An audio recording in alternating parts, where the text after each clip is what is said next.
Hello, everyone, and welcome back to another exciting episode of Pokemon Snow.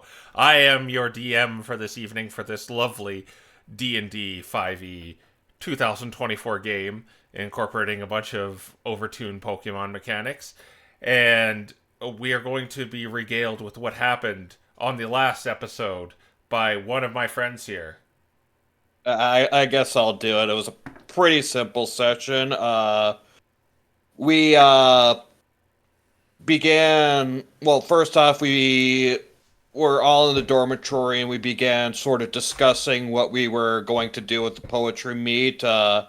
Nicholas and Dante were both trying to figure out what poem they were going to write for a bit, and to give them some time, Proteus began doing a couple of things. He went over to Professor Sabrina's dad in order to ask a bit about various types of magic and got Professor Eric Ellis a little sus of Proteus.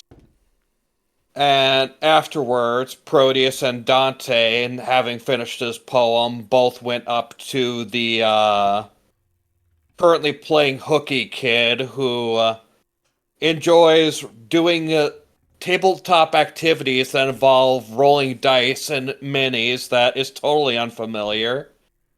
They went to him after spending a bit trying to get him to open up a little, and they learned that the reason why he's there is that the Pichu's looking fairly sickly, and that's because at one point in time of night he had his window open when something that appeared to be a giant dragon came up, and he doesn't know quite what happened after it, but it caused some sort of poison to him, and it smelled like chlorine, which he thought came from the pool, but in fact was from the dragon.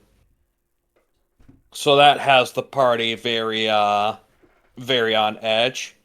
And after Dante helped cure him a little, and after that we all went to the poetry club where Dante, Nicholas, and Malcolm all passed their poetry, though Nicholas, despite promising to knock their socks off, only barely passed. And Proteus watched from the shadows, and while we were out there, suddenly these weird, monstrous creatures that almost looked like dragons but also looked like morphed Pokemon came out, and they were apparently about to attack us, the students, or something like that. So Proteus managed to light one on fire, and we had a bit of a fight with these things. And after dispatching them and after making sure that the Dead Poet Society didn't go running off, we all went back to Loomhausen, where we let the Dead Poet Society try and sneak back into the university, where we went back to our inn, where we discussed a little bit about the implications of what we saw, and discussed what to do next, and that's about what happened. And we called Estelle. All right. Oh, and we called Estelle to warn her about what we witnessed because they. Oh, right. The monstrous creatures had pieces of the ether, Yes, inert. Yeah. inert, but still. Mhm. All right, you could grab a reroll for this session, All right. and we will go into your Loomhole hotel, where you're living a luxurious life for the time being under the MDRA's coin. Is there anything you wish to do in the morning? Uh, I'm what do ordering you? Malcolm a salad before it's too late. Yeah, you're being doted on. You're being doted on, so they will provide that for you. Aside from getting breakfast, pretty much just wait for Wait for Estelle. Estelle. Yeah. Okay. Yeah. So after consuming some breakfast, there is a knock on your door. All right.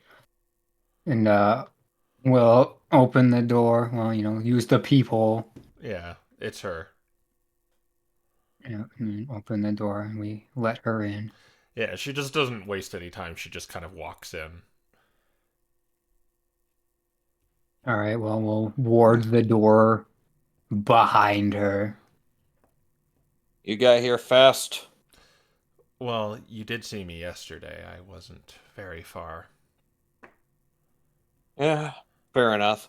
I didn't expect to be called on your first day.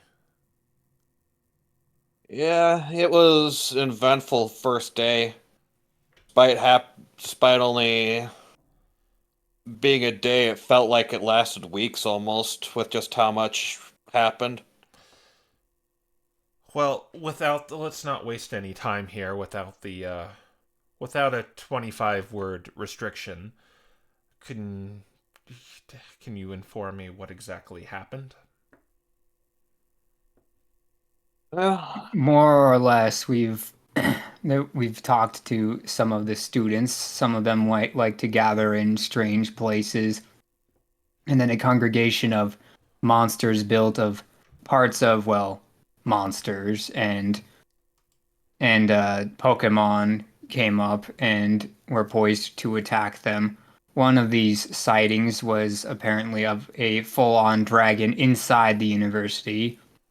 And then after this event took place is when we noticed these ones coming after these students out in the middle of nowhere. And they all have a shared semblance to dragons. Do you think that perhaps the theorem has their hands on the corpses of one of those dragons from the ice continent that you spoke of? The hallowed flames, I know, disposed of one of them.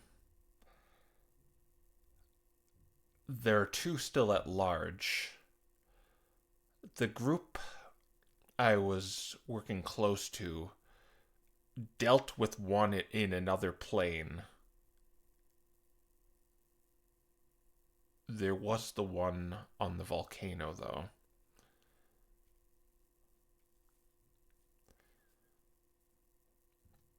I The interesting thing about this is one of the reports said there was chlorine gas involved.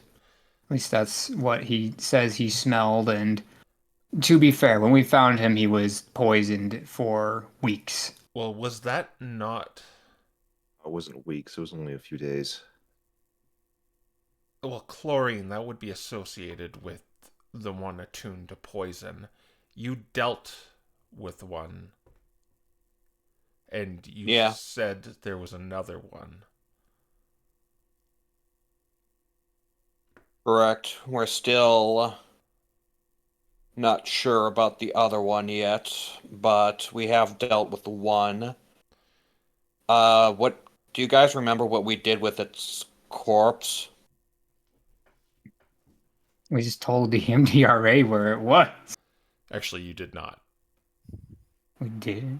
Oh. Granted, even there's a possibility that the Deuterium Corporation might have done something with its corpse, but it feels like what's happening has been happening for too long for it to be involved with that one. Precisely. Though, Very recent development. They would have had to have. Well, explain to me a little better what exactly you witnessed here. Well, um, So I was taking a walk, and then I saw the scratches on the side of the building. And then we talked to Figgery. He was sick, but Dante made him better. And then we went to the poetry club, and that's when we got attacked. And there were like they said there were the monster Pokemon, and we beat up those. And there was also a giant slimy one. I squished that one. But when we killed the monster ones, they just kind of melted into the ground, and there were the meteor. I'm sorry, he doesn't know the meteorites. Ether pieces in them. These ones that had dragon parts on them. Could you perhaps tell me a little bit more about those? Well, they looked really freaky. They looked like they were already dead Pokemon. It was like But half of them were alive and half of them were like this zombie shambling corpse sort of thing. And if you hit the Pokemon part, then the monster part didn't like it. But the Pokemon part didn't really do anything. That sounds scarily similar to necromancy.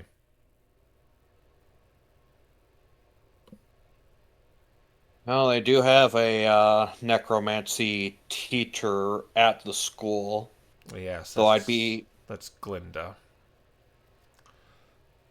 I'd be hesitant to fully say that she's involved without knowing for sure, but that does point some possibilities towards her. a very different sort of necromancy to be using bodies like that, the way that they were. Well, yes, they were puppeted, but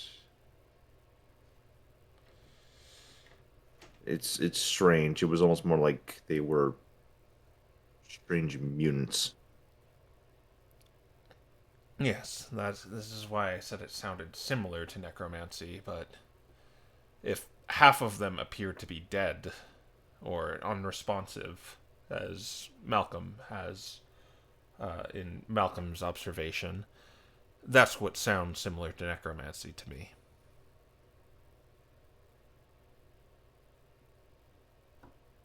I thought that necromancy required a complete skeleton or corpse to work. Well, necromancy is a very delicate subject. I think Dante would understand, but there are different practices of it where, let's just say, you can put in the parts you require. They already let skeletons walk around. Oh yes, yeah, I forgot to tell you about that. I apologize. It's disgusting that people would have allowed themselves to consent to that. At least they're friendly. For now. Yes, that. Believe me, when we at the MDRA share your concerns, surprisingly, Dante, because we are not allowed to do stuff like that. The edicts forbade it. Because That we are heavily scrutinized, and we would not dare to do that. But yes, some malfeasance do crop up and do that, but they are properly disposed of. As I understand it, they're doing this via some sort of loophole. Yes, the faculty of the university has, in pen and paper, allowed this to be done to their remains after they pass. And well, the practicing necromancer there, Nightingale, she, perhaps that's why she left the MDRA. An excuse to practice this without any of the consequences. Disgusting. Certainly a possibility.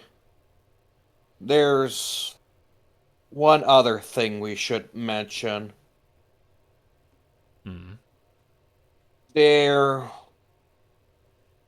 Because we've had encounters with dragons, we also did a bit of research, or decided to do a bit of research on them, just in case it might be relevant, and the faculty seems to have books on them that they have intentionally vandalized to prevent certain information about these dragons to be shown to any of the students or the public.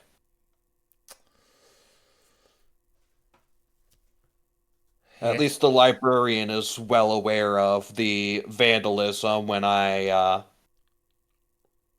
may or may not have gotten that out of his mind after we noticed. Yes, this is a... Let's just say you've confirmed some of my thoughts regarding that place. I have spent a considerable amount of time reviewing audits and the work done in that university from both the MDRA and the clergy, and well, I must admit I'm impressed the level of scholarship and research conducted in those walls. However, the work of the MDRA does not simply mirror what is done there. Our work begins precisely where theirs ends. And what I mean by that is anyone can go into that university so long as they can afford the tuition. Anyone could walk in that library and access its books and learn whatever they wish, regardless of whether they should. And you get incidents like that, which you described to me. Anyone could go in there so long as they can afford the tuition and gain knowledge with who might not even be responsible enough to wield that knowledge.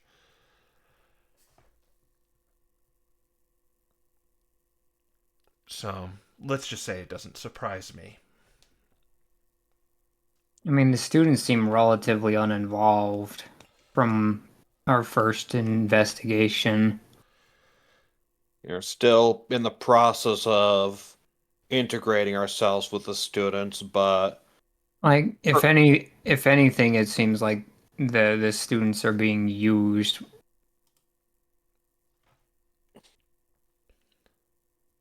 there's a chance they're test subjects or guinea pigs that are being pretended to be just shut-ins or missing student incidents. I suspect something involving the faculty, and a possibility it might also go back to the Therium Corporation as well.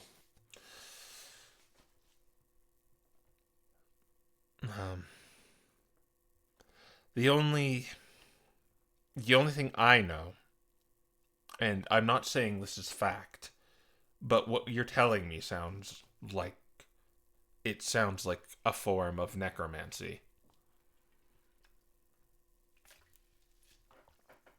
And I should tell you too, that university was built upon a mage tower back in the days of the Sorcerer Lords.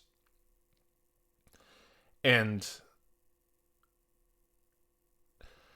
They were demolished, but let's say we mages have a way of hiding things. So I actually have no doubt there is forbidden magics, tomes, hidden within there somewhere that got looked over. Oh, that's probably what's in the basement. Which they did have guarded. Yes, when we audit, we are allowed in those basements, but we have not found anything. But When you I suspect you get that same amount of forebodingness when those off-limit areas are concerned as well when we do. Yeah. believe me, if I can find any excuse to go in there without supervision, I'm gonna try and do that. I bet you anything that they've got some sort of secret or something hidden down there. I know there are some ancient tomes that are off limits to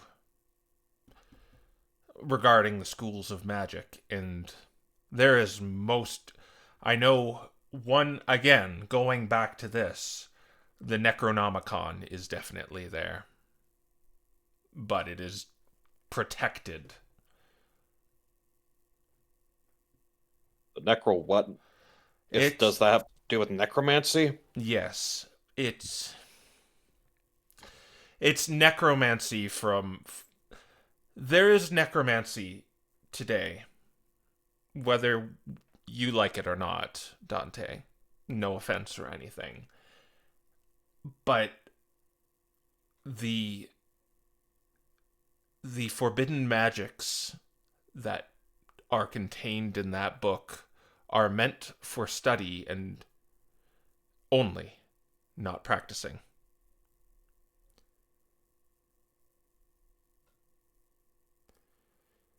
And something like that in the basement of the library. yes, and if the it's super. the professors have access. Most of the tomes are divined to make sure they are not taken. But again, mages have their ways. And some of the faculty are mages, should I say, who some of them left the MDRA on bad terms. How many? Well, there is Professor Nikolai Arakelis. There's Glinda Nightshade, or Nightingale. There's Alistair Soulshade. And is that all of them? Wait. Yeah, I think it's just those three. And they all left on bad terms? All of them left on bad terms. I will say they don't like the MDRA. Why? Well, who in particular? Well, any of them, really. Well, Nikolai, or you probably know him as Professor Arakelis. He has a real grudge against the Academy, but don't let him fool you into thinking he's some noble revolutionary. He didn't leave out of principle. He left because he refused to work with others. He hates that magical research has structure. He hates that discoveries aren't just credited to whoever scribbles them down first. In the MDRA, we build on knowledge of those who came before us. But Arakelis, he'd rather hoard brilliance like a dragon on a pile of gold. So he ran off to a place where he can get all the attention. And don't take my word for it. I met his children, who are exceptional mages, and he kept them away because he thinks he knows better than the MDRA. And, well, I would say I have a good relationship with his children.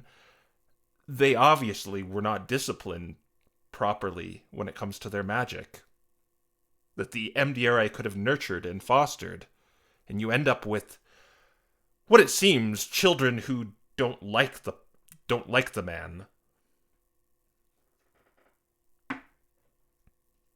And again, Nightingale, our beloved necromancer. Oh, but don't call her that. She only studies necromancy, doesn't practice it.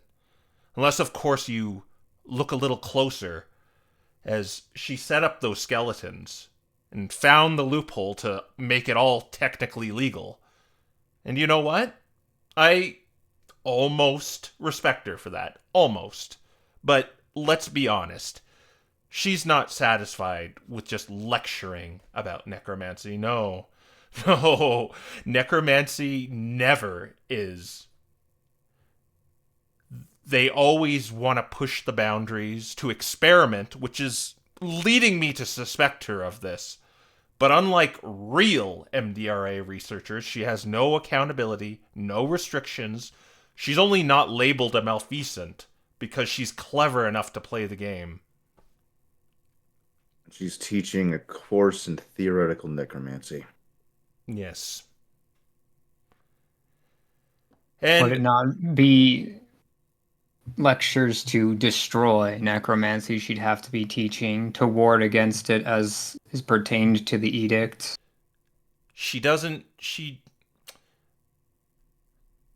I know these three, they hate us. They hate the MDRA. They sneer at us and claim we're restricting magic and hoarding knowledge and stifling innovation. But at the end of the day, we are the ones keeping magic from spiraling out of control, which is what you four are doing. And they sit here hiding in their ivory tower, pretending they're just teaching. But if they had any real understanding of responsibility, they'd still be with us. So, yes, the university has a few ex-MDRA who think they're better off here. But mark my words, if any of them were actually capable of wielding power responsibly, they wouldn't be slumming it in this place, teaching magic to people who can't even cast it.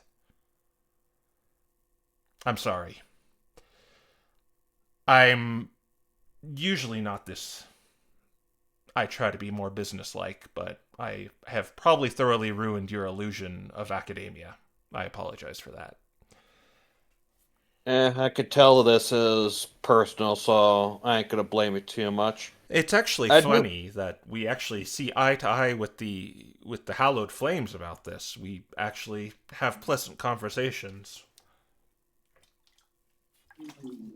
The enemy of my enemy is my friend. Or something similar in any case. Yes. I don't know if you would know the answer to this or not, but weirdly enough, there are two schools of magic that the school doesn't teach anything about. Enchantment I get. I doubt they could, even with all their edict twisting, I doubt they could get away with teaching enchantment, but why don't they teach divination? Because divination is one they have difficulty cracking. Because it's the hardest to demystify the ability to divine the future.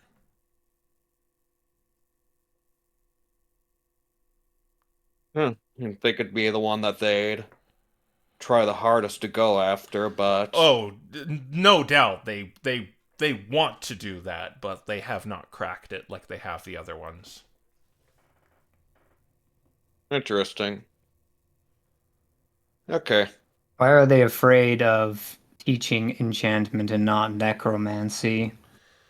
By all means, both, I would say, are against the edicts. Because necromancy, it requires most of the. An enchanter and necromancy are two different things.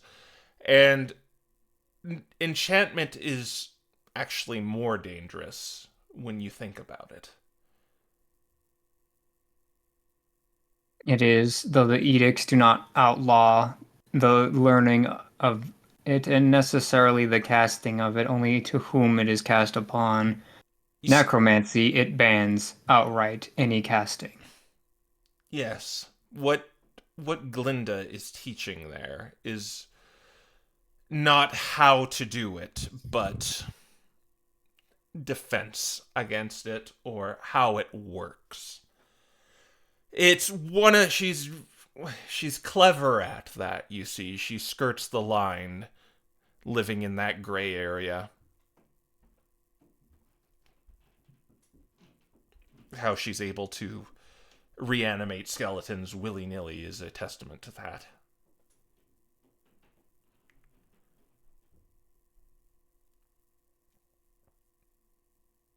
Well, you said there were 3. You only told us about 2. Oh, yeah, that's Alistair. Alistair, he's a, he was the, abjuration. He was a paranoid. He was a paranoid mage who, much like Arakelis, believed that everyone was trying to steal his work. And when you're not the most powerful in the room, he was one of those. He wanted to be the most powerful one in the room, and he felt threatened to be around other powerful individuals that were monoborn. So his story is a lot simpler than the rest of them. He simply just doesn't trust a lot of us and rather work with people he knows he has an edge over.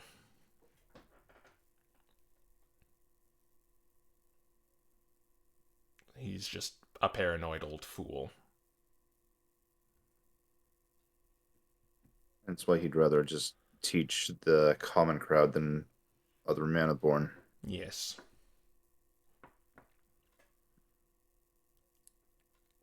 Oddly simple in that regard.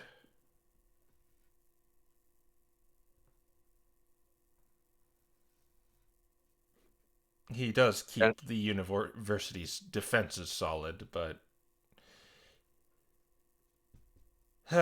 he, well, since we're always making breakthroughs in abjuration spells, so his silly little wards may not be untouchable in a few years. He's looking to keep the edge over everyone else. That might explain the missing information in the library, given he oversees that. But he, That's Mordain. Oh, wait. yeah, I know Excuse me. that's the librarian.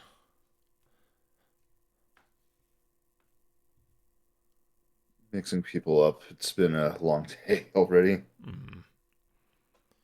But we just woke up. Well, a long yesterday.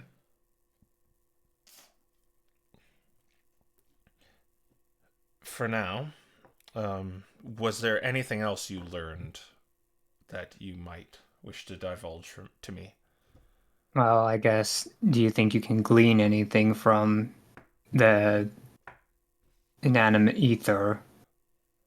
Price will kind of just hold it out to her. Now, this is interesting.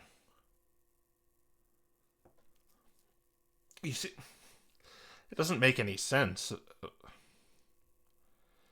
Because usually, when we create, this is what we sort of do when we make magical goods and services out of the ether. It sort of uses the ether as a battery and renders it inert. But where did you find these again? They were part of the corpses. This is the main reason we called you here. It's because we figured your trained eyes would know what they did to the ether more than ours.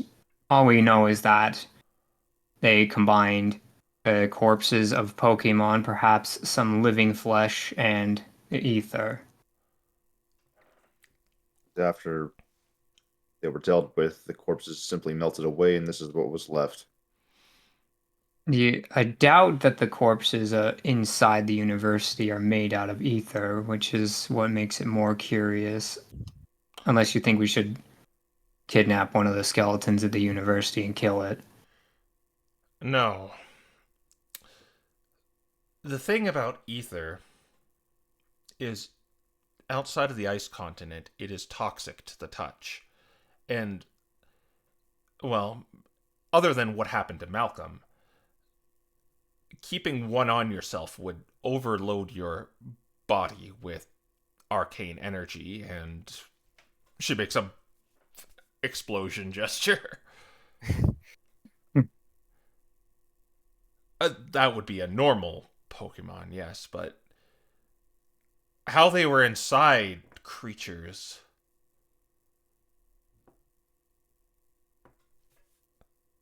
But now that you mention it, dragons, not the dragon type Pokemon, dragons of old. You have to pardon me. The MDRA are not historians, but they were said to be made out of raw arcane energy. So perhaps those alterations were made to hold the bandwidth of the ether. You know, I was actually thinking something the same. That may be why the Ethereum Corporation, or at least the university, is hoarding what ether it can as part of this dragon experiment they want to do. But how are they getting so much of this stuff? What we ran across there was not an insignificant amount of flesh. Even if they used what we had destroyed, I would say that that encounter alone would have exhausted it. Well, ether is extremely powerful. What little parts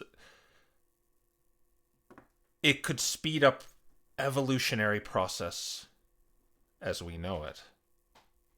Which So it might be regenerating the corpse. yes, but the two things that I'm mainly concerned about is who is doing this and where are they getting these draconic components for it. And Yeah. why? Well, given what we know of the green dragon, seems it would seem logical they have access to the one that was on the ice continent. You said you found a slime, correct? Yeah. Yep. Yeah, I probably should have put some of it in a bottle. Because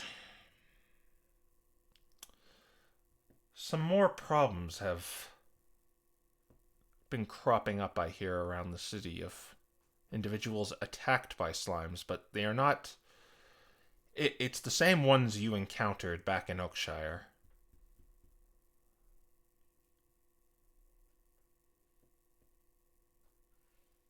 And this is Exactly the strange. same. Yes, like again, the MDRA does not it is not Who did you send to seal off that area? we sent our trusted individuals in the MDRA.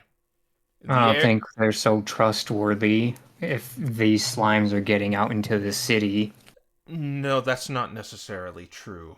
They could have just been from somewhere else, but from what we know from the local slimologist in Oakshire, is the slimes are usually ambush predators, and for them to crop up in a city and attack people is strange. At that point, are they being planted or evolving? Yes, that's I if you wish to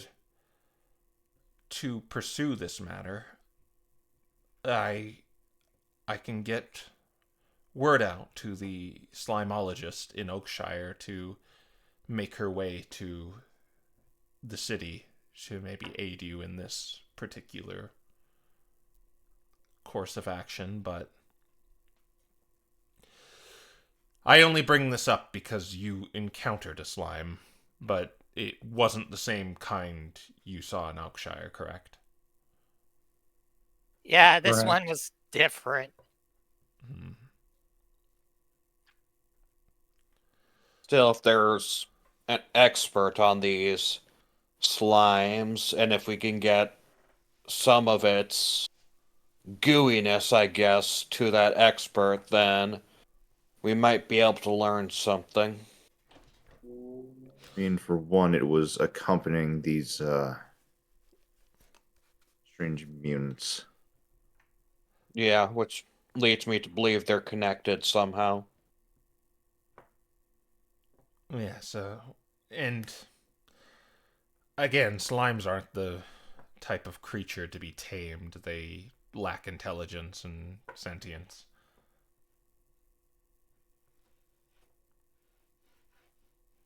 At least to my knowledge.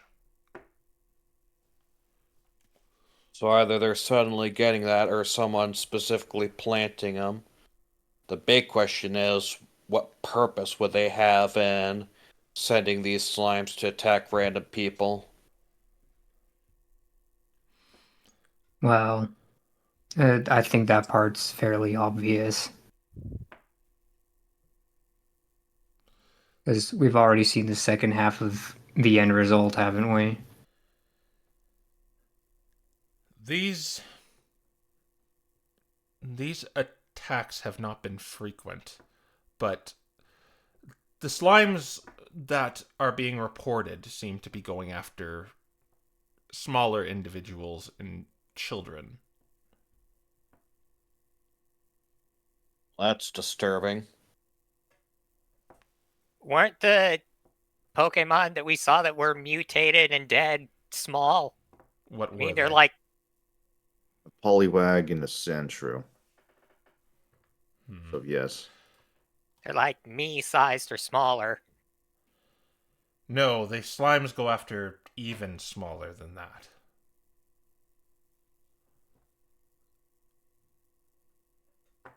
Hmm.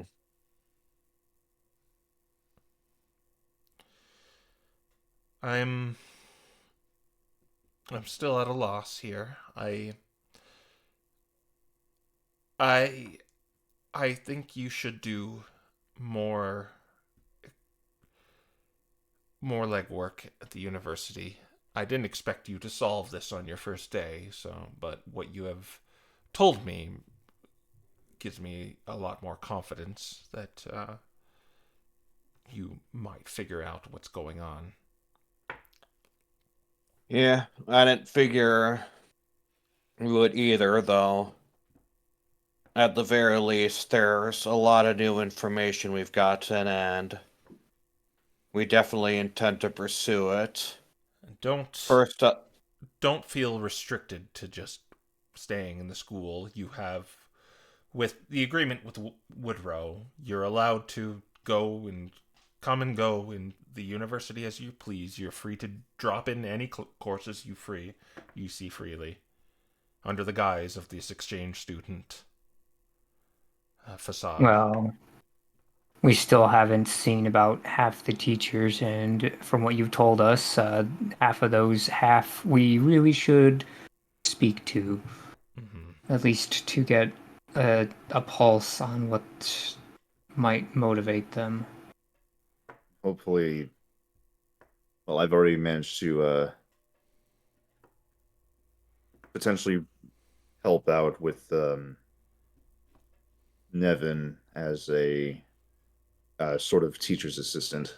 So I don't know where that might lead. Maybe I'll end up getting access to something like the teacher's lounge.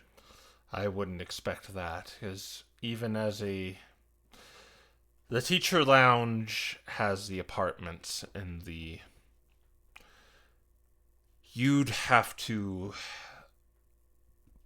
pull something very brash if you intend to go in there. Or be invited. Or be invited, that's correct. Maybe things might work out. Niven and I actually had a better sort of conversation than I initially expected from him.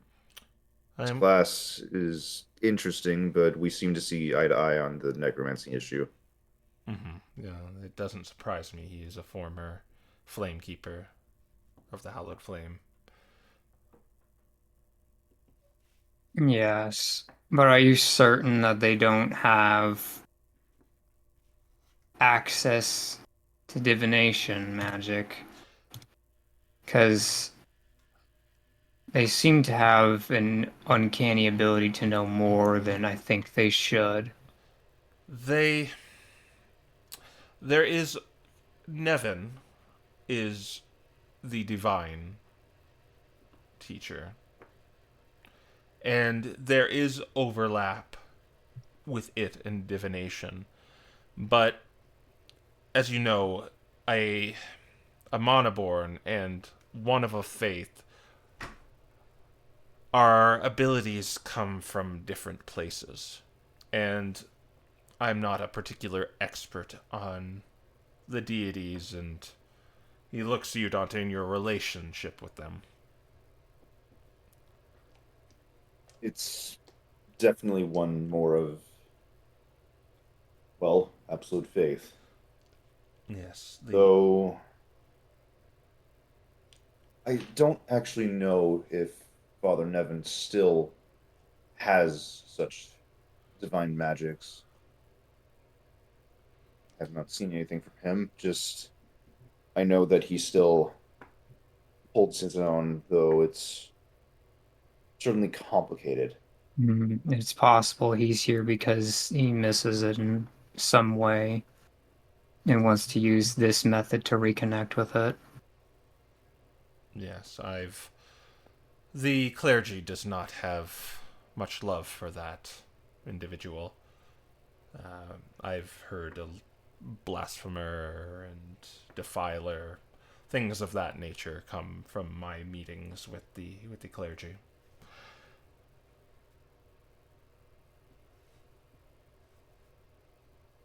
As I understand it, he does maintain his faith. It's simply a disagreement. I would call it that, but it's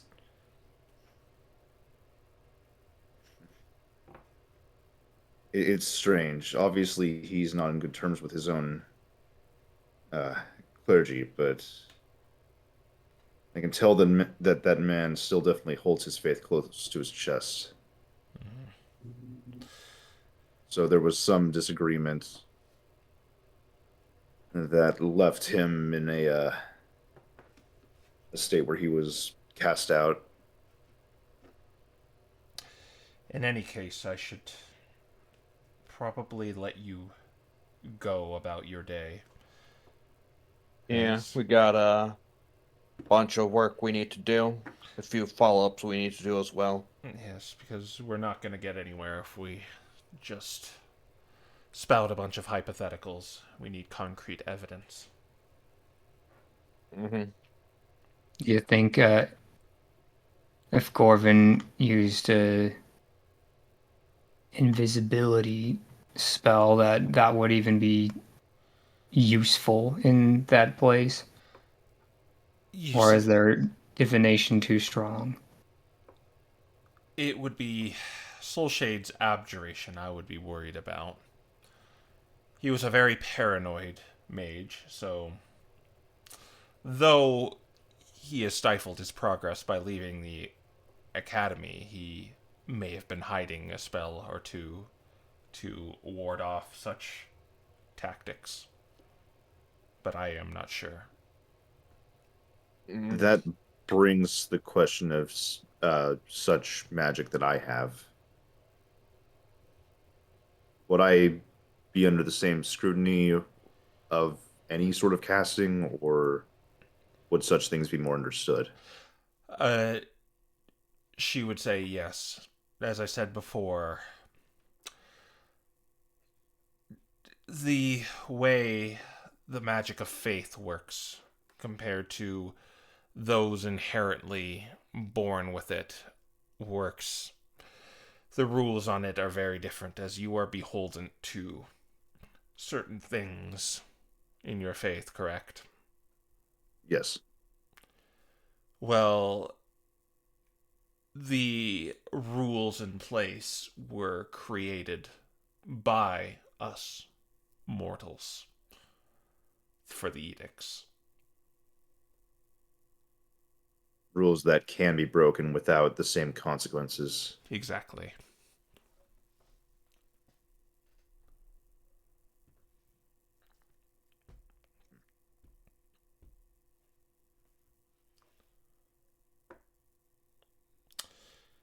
Well, with that, I should probably head out.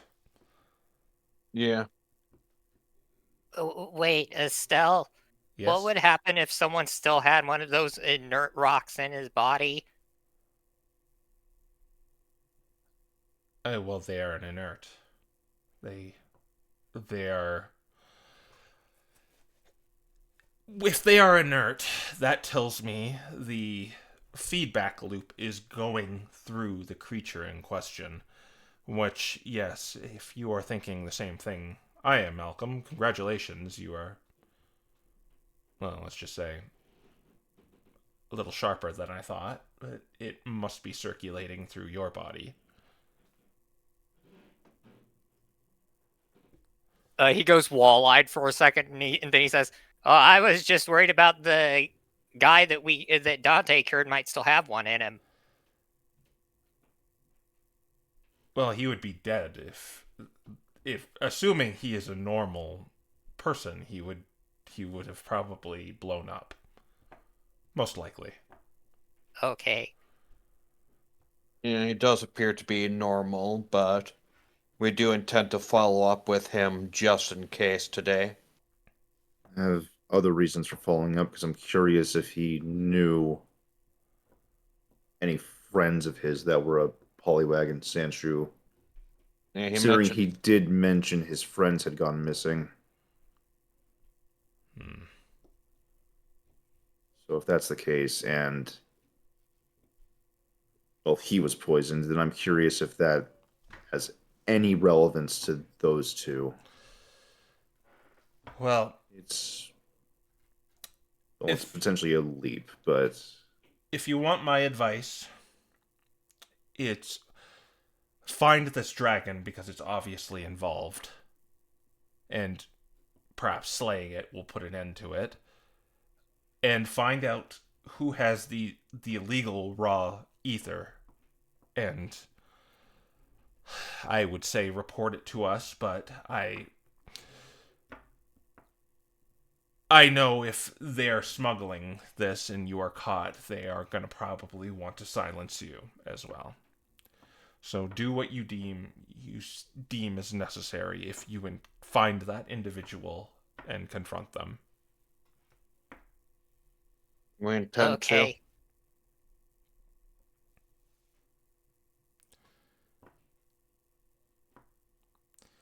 You can go now.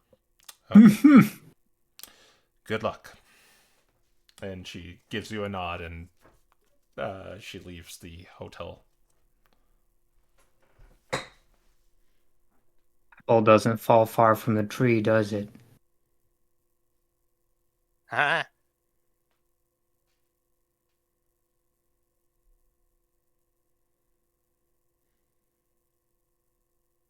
What exactly do you mean? The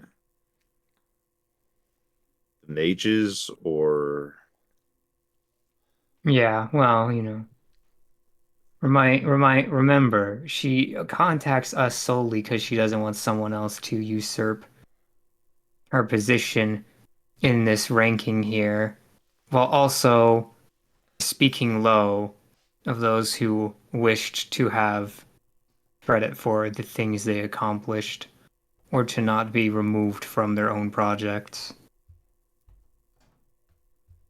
Yeah, I mean, I didn't think it was so bad. I mean, if you do something smart, isn't it only right to you get credit for it? I mean, we do that all the time back at home. I mean, we make the biggest hay bales we can, and then whoever gets the biggest one, we all go, wah, and then we eat it.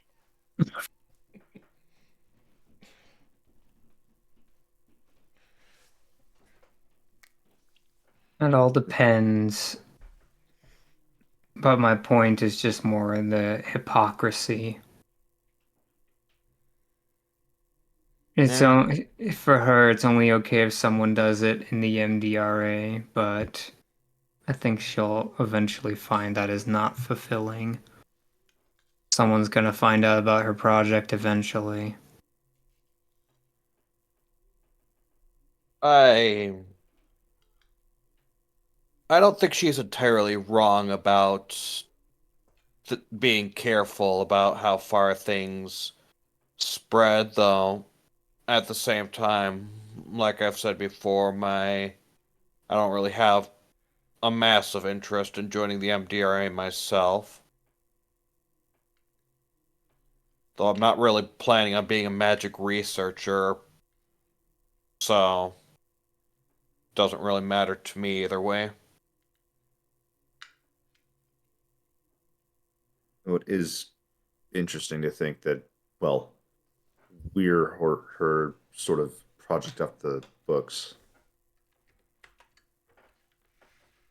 in a similar way to the professors, though granted the professors at Loomhalsen are more doing things that are off the books via loopholes or other means. And we're not. That's fair. Think about how much funding she's pulled for this already. Gotta come from somewhere. Again, someone's gonna come sniffing eventually. To be honest, I didn't think about that. Means we might need to pick up the pace. Exactly. Then we should probably get going back to school, huh? Yeah, we All should. right, Dante, have fun smelling the whatever you call the undead, The rock garden. the heathen. Not looking forward to today. Just grin and bear it as best as you can. Your best bet at figuring out how that professor works. I'll see how Soul Shade works, and good luck with Wolverick, Yeah. Proteus. Malcolm, do you have any particular preference of who you want to go to? He takes out a picture, and it's of a dull fox, something that looks like a cloud with a face, and a smaller thing that looks like a cloud with a face, and then something that resembles a small dull fox. Says, "I'm gonna hand in my homework." Oh, and his name is scrawled at the bottom right side of the page. Oh, right. Hmm, Guess that very well. means Malcolm's going to be busy after most of the class periods. Yeah, Considering Professor Kels did tell him what, meet afterwards? Yeah. Alright, just be careful on your own, Malcolm.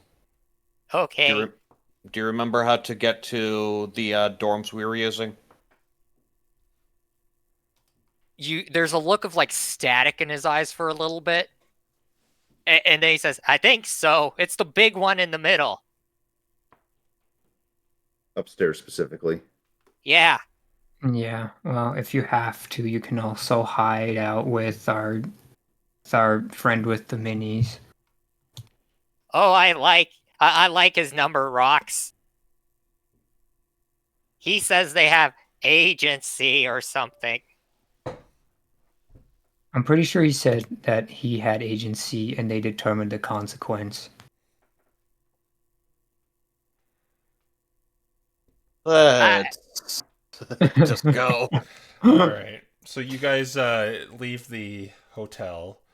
You hop on the lightning rail with your free ride that just goes to the other station. Malcolm watches the party going on. Oh yeah, there's still a party going on there. Maybe we should check out the party someday, guys. We know they're protesting for some reason. I mean, well, not some reason. And Yeah, you we know about why it's happening, but that's... We do? I forgot. You eventually make your way back to the Loom Hall Academy or University. Alright. All right. So what is your plan of action at the moment? Gorvin is going to be going to Professor Soulshade. Proteus is going to be going to Professor Wolfrick's class, and Dante is going to Professor Nightingale's class. And what's Malcolm doing? He's gonna go to the library. Oh my god. Let's settle Malcolm first then. Oh no, that's a To be terrifying idea. fair, he'd have to come with me, so Yeah. Okay. So that's at least initially he might do something that might make me late or something. I don't know. he says, and you see various students filing into Eric Ellis's class as well. It's from two different sides. They'd be going in here, and some are just going through the library. But the old owl sees you. He kind of turns his head.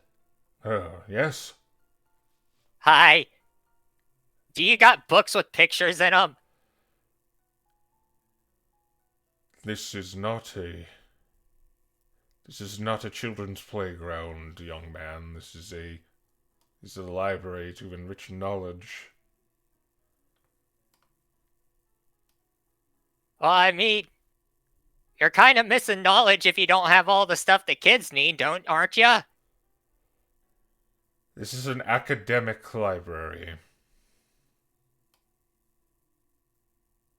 What field of research are you looking for? Dreams. Dreams. Give me a second.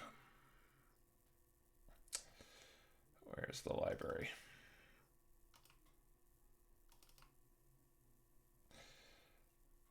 You can find that might be in philosophy or prophecy or perhaps magic theory, so it's connected. I would point you to one of those directions. Is there anyone in particular? I guess it could be in philosophy as well. Let's go with that one. It is down the stairs over there, and it is the section to your immediate right on the shelves there. Between. Okay. Yeah. Okay. So, you're downstairs. Alright, let's see here. You're We need a immediate. Malcolm token for upstairs or downstairs now. Yeah, just gotta give you vision. Boop. All right, have fun on your own, Malcolm. He says it would be this section right here. All right. Malcolm's going to try to find the right book, but since he doesn't know that PH makes an F sound and probably doesn't know what the letter F is yet, Yeah. he's probably just going to take the first book he can find. Oh god. Oh my gosh, Malcolm. Is he just gonna sit there trying to read? Yeah. Okay, so give me an investigation at disadvantage. Oh my gosh. He will stare down the book until it gives him its secrets. Okay, so that's not terrible. That's okay. It's kind of terrible. It's a 10. The fact Better that than I was expecting. You got a 10 with disadvantage. So there you find. So here's the deal. You find a book with a Musharn on it sleeping, and you figure, yeah, this is a book about dreams. But when you open it, there's no pictures. Ah.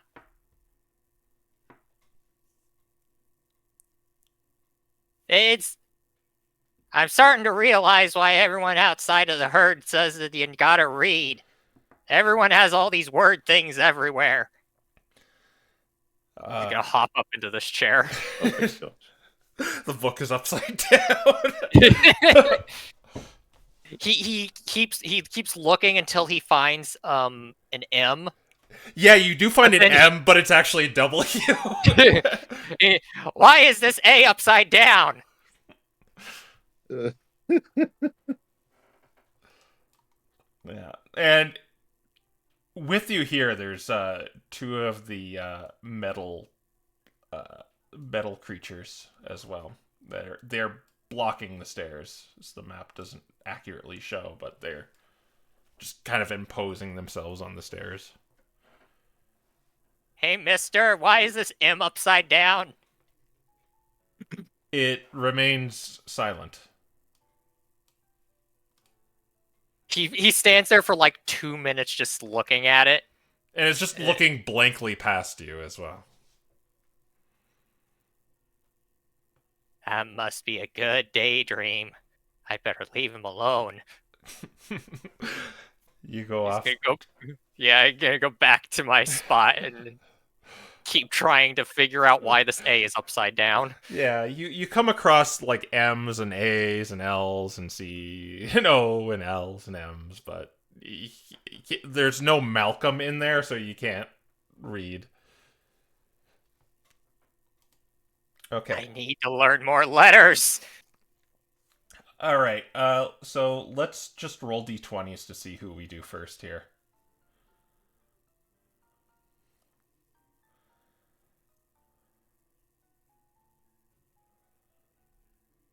it definitely ain't me. So one more for Fire Alley.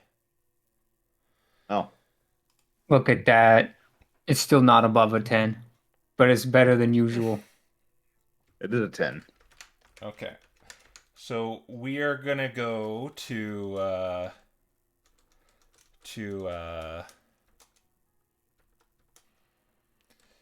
Counterclockwise. Dante, Proteus, Nicholas. let me just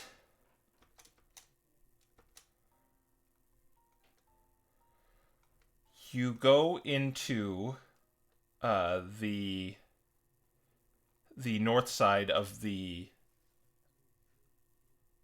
school, and let's bring you here up here. You are here, Dante. You can just... Oh, okay. Yeah. I was going to ask if you'd sync, and then you just did it. Yeah. So you are in a room with it kind of gets really gothic in here. It's there's flickering candles in this classroom. There are lots of curtains draped over on kind of all the corners, and they're black. The different candles are actually different colors too. Like some are green, some are blue, some are the orange and yellow glow. But part of it also looks like just a normal classroom. It's like one of those themed hotel rooms. It's like you want like a Renaissance one, and it kind of has all those themes, but this one clearly has a gothic nature. And there is one of the servitor skeletons just kind of sitting by the desk too. Yeah, he entered this classroom just kind of trying to push down the visible discomfort he knows he's going to be experiencing for the next hour. Yeah. And you find a seat among these among other students in here too. Do you would you go anywhere in particular? Would you go in the front or the back? He'd probably just try to find a spot in the middle. Yeah. And till when the class actually starts, a Corvus Squire enters.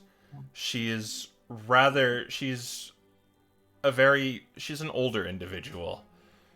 And again, she's the color of the day is black here. She has these kind of black robes that have these white trimmings, almost look like spider webs at the bottom, as they kind of drag on the floor as she comes in.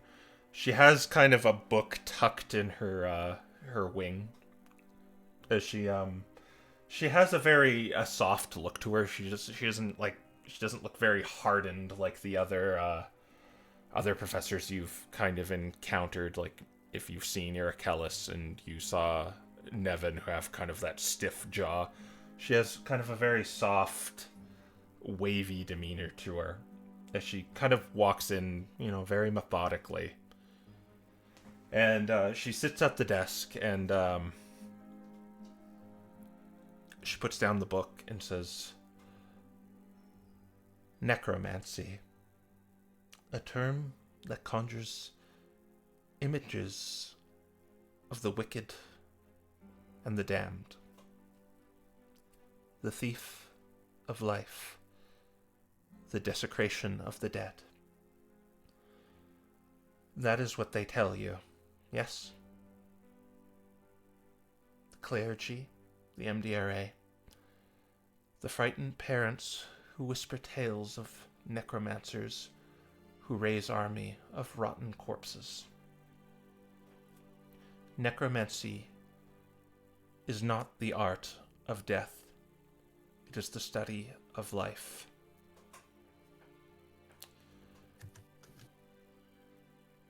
Tell me,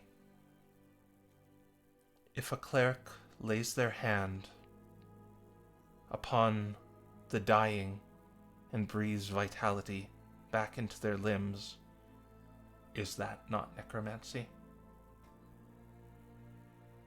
No. They call it healing, life-giving, a blessing. But the truth is, necromancy is merely the study of life energy itself.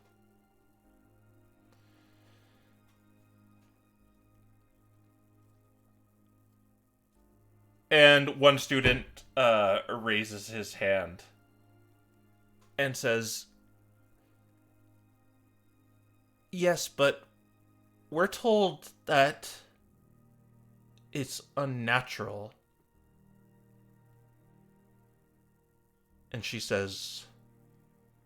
nods, almost not correcting him, but kind of matter-of-factly saying, "So is the wheel.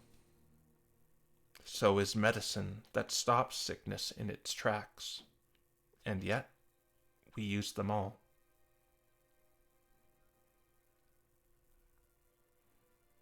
And her eyes wander over to you, Dante, just noticing you.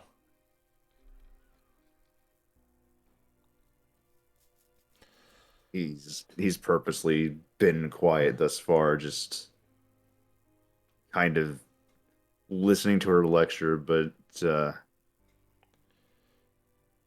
internally very much disagreeing. But the reason you're here is the differences between theory and practice. This is where I lose many of you, she says with a smile. You see, she points to the skeleton. You see the bones. You see what was once a person, now standing there silent and still. And you wonder, how is this anything but perversion? There is necromancy that twists life, magic that seizes the dead, pulling them back against their will, forcing them to shamble in the service of their master. But that is necromancy I do not condone.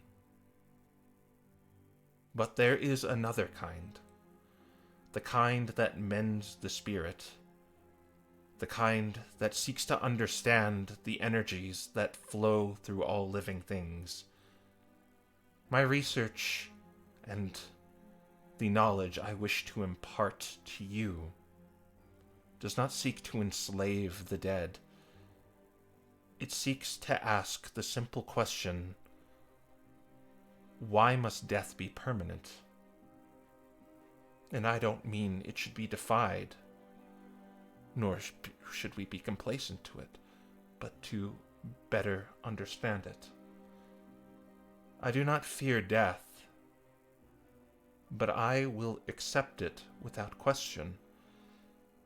And I hope to teach that to you on both an emotional level and an academic level.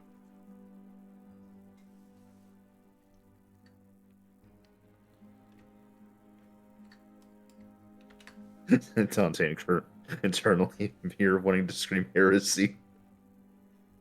He's not gonna though. Another But student kind of is hesitantly raising her hand. And Nightingale nods to her. Again, with this very soft, inviting manner. Accepting there's questions about this. And the student says, what about someone whose life was unfairly taken? What if they didn't deserve to die? Shouldn't necromancy be used to bring them back?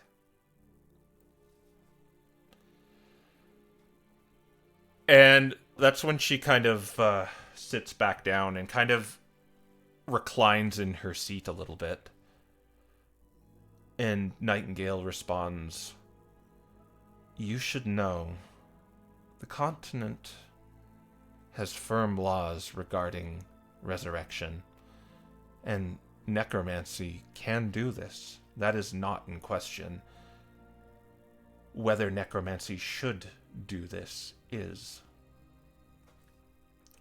I understand how hard it is to lose someone, to have them stolen away from you too soon, to know that life, or fate if you believe in that, has been unkind, that the world has been unfair. And I too have lost many, more than I can count. And I possess the power to bring them back, every single one of them. But I don't. Losing a loved one is painful, and it carves a wound that may never heal. But even if I could teach you how to undo that loss, I would not. And even if I wanted to, the laws prevent me. Even if you have the knowledge, and even if you have the skill and the willpower to perform this act, to wrench someone back from the veil, would they come back as they were? Resurrection is not a candle relit. It is not waking someone up from sleep. Death is the end that the world itself acknowledges. And breaking that rule has consequences.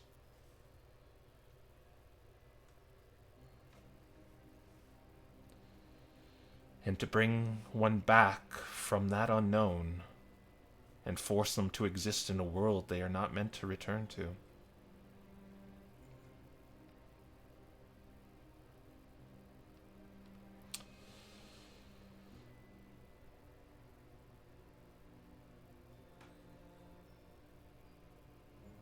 Let's say... Just- Yeah, go on. I'm just kind of thinking here really quick because there's a question coming to mind. So Dante does actually raise his hand here, and he raises his hand and waits to be called on. Yeah. She looks at you and gives you a nod. So in that regard, the skeletons about the campus, they're not in any way related to the actual, well, souls of those who were dead. As I understand, it's previous faculty, but it's merely their bodies. Yes. And I can tell they disturb you. But these are not the shackled dead. They are husks. Shells left behind by those who no longer need them. They gave their permission for their bodies to serve in death as they did in life. He still kind of frowns. Would you deny them their last wish? And her voice is quiet, not accusatory, just simply curious. Is it not the duty of the clergy to ensure the dead's wishes are honored?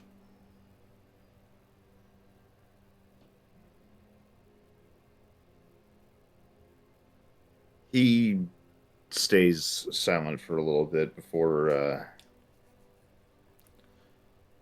stuck kind of with this question. That's I feel you probably already know my answer. Well, I would never force the dead to serve against their will. That is why you will never see a servitor here who did not choose to reign behind.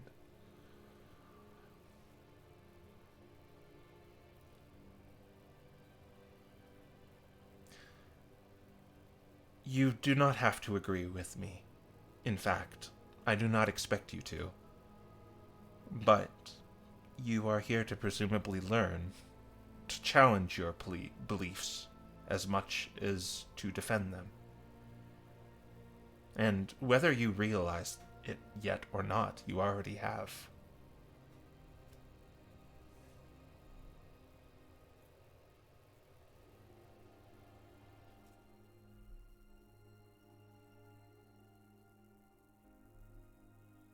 He just kind of stays stone faced at that one.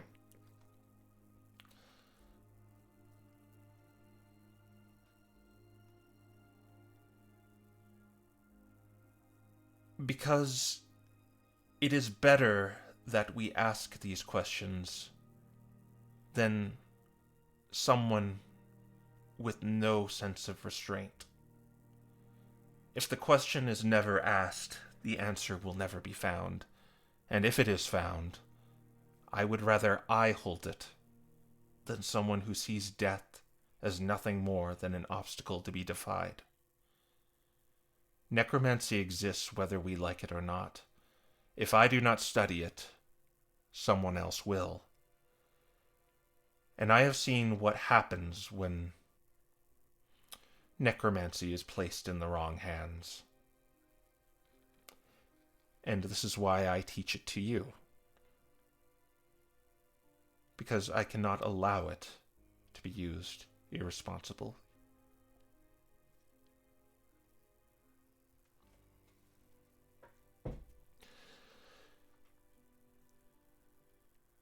Are there any more questions?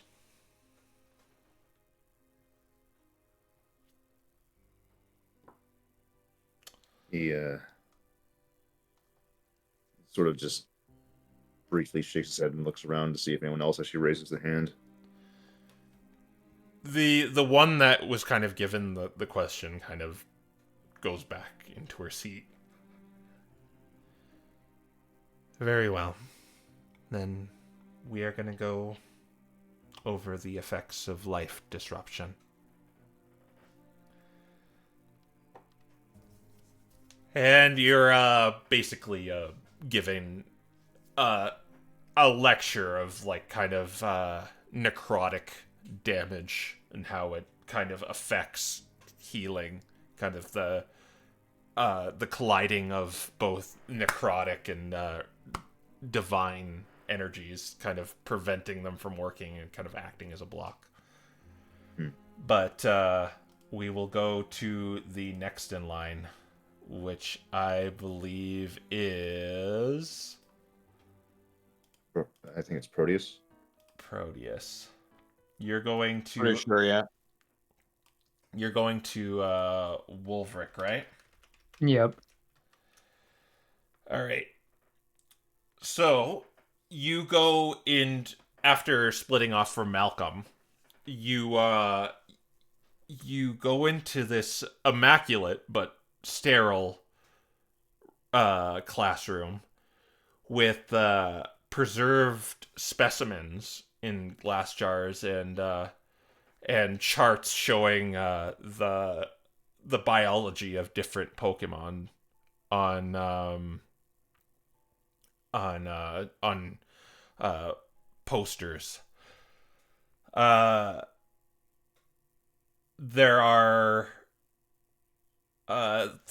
skeletons, but not the servitor ones. Just kind of example skeletons. And there is dissection equipment over to you see like scalpels and little trays, and because animals exist in this world, there you see kind of like the frog specimens and stuff inside jars, obviously preserved, like floating in this green liquid. And there are several other students in here again, until a Zangoose wearing a lab coat steps in. He has this very uppity demeanor to him, where his kind of chin is slightly up, and he regards everyone with kind of a glance as he walks by with a side eye. And he's kind of sits there waiting for everyone to with his large claws just kind of moving together until everyone is in. And he asks someone to shut the door, please. And a student shuts it. Today, magic is a crutch. Every Manaborn, every so-called gifted sorcerer, takes for granted that their power is innate. A force that bends the world to their will. They chant their incantations, they wave their hands, and the flesh changes The bones shift. The very form of a creature is reshaped. And he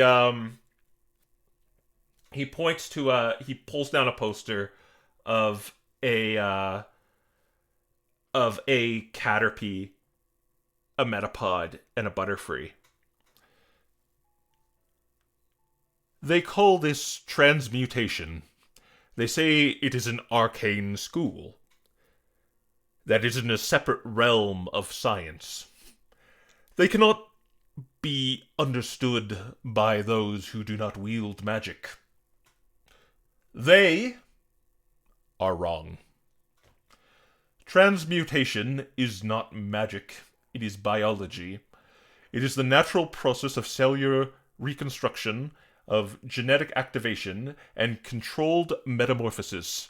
It is an equation, one that can be solved.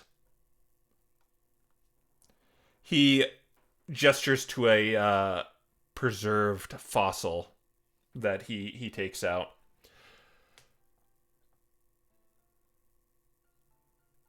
This is a Kabuto. It is a Pokemon that existed far in the ancient past that predates anything any of the books in the library next door can tell you about. Consider Pokemon evolution. We take it as a given. One form changes into another, sometimes instantaneously. Why?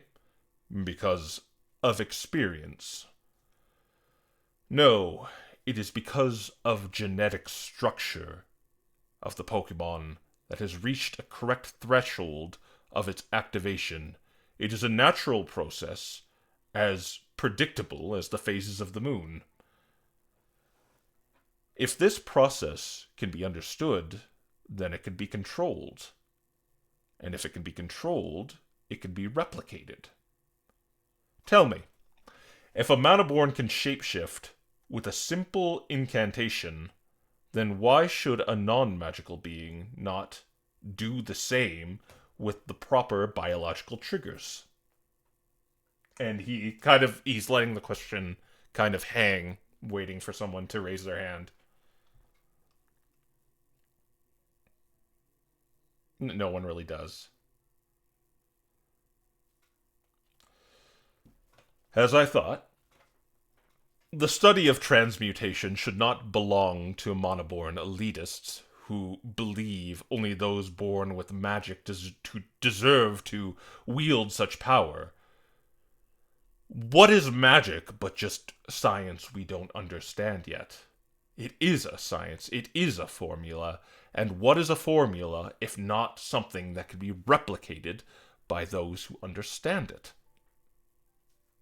Our goal is not to cast spells, it is to decode them, to break the mystery of these spells, mine in particular, transmutation, down to its base components, and replicate it. Not through arcane whims, but through biological mastery. That is the purpose of this course, to demystify, to deconstruct, and to claim ourselves what has been kept from us by accident of birth.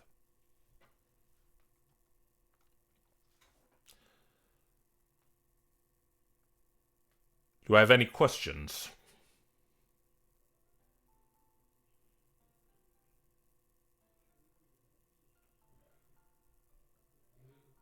One student raises his hand and says, "But on the issue of transmutation, aren't there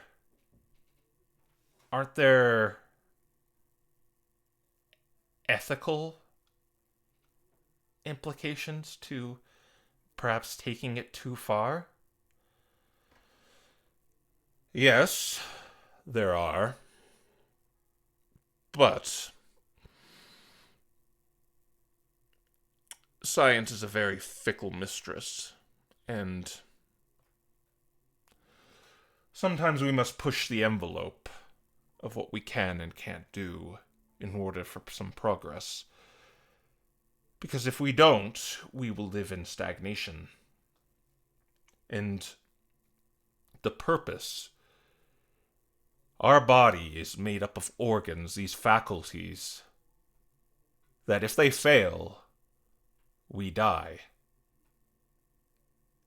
And the purpose of this course is to improve those faculties, to prevent something like that from happening.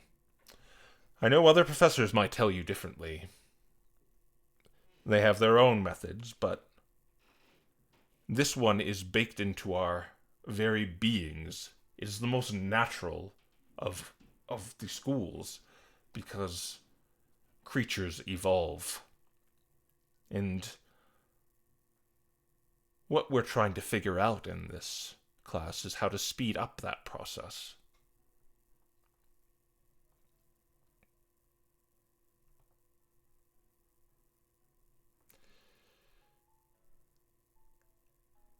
And if there are no more questions, we will be dissecting frogs today.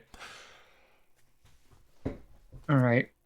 Proteus will, I guess, raise an antler or however that works.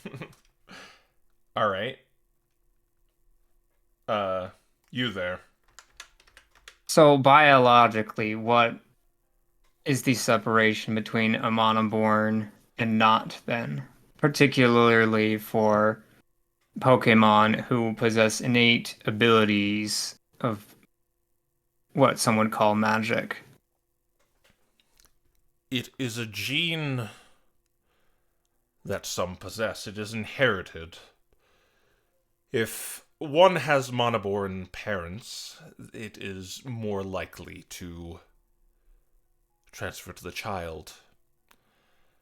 And unfortunately, we do not know the source of what this gene is that produces monoborn children. But, again, we could potentially find the faculties and to at least replicate these abilities. Would that not mean that supposing it to be a gene would just be a theory if there is not evidence of replication? Well, it's most likely a gene, as parents. It is inherited from the parent.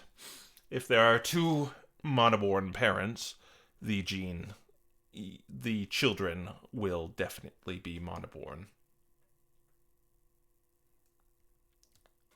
Because there are those with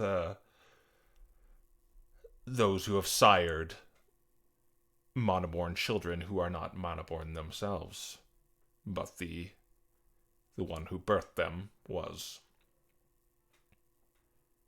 And sometimes, when two non-monoborn parents are in the equation, sometimes it is produced, and that would imply it's somewhere in the parentage, or the ancestry, that a monoborn ancestor is.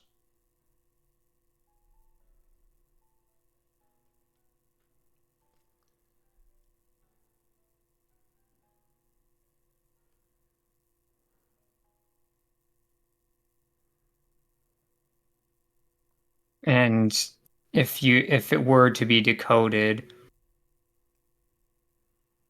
if anyone could become monoborn, what would become of artificery?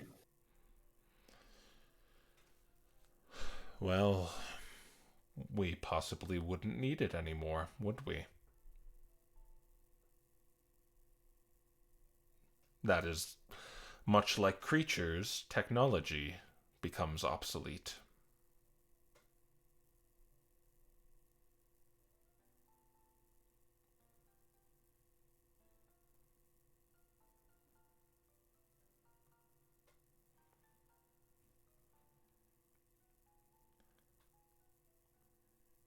And this seeks to get to the end result. Where are we going? What is the destination of our evolution as creatures on this planet. Because if we do not see that, if we do not do it, we will not see it in our lifetimes. And that would be a shame.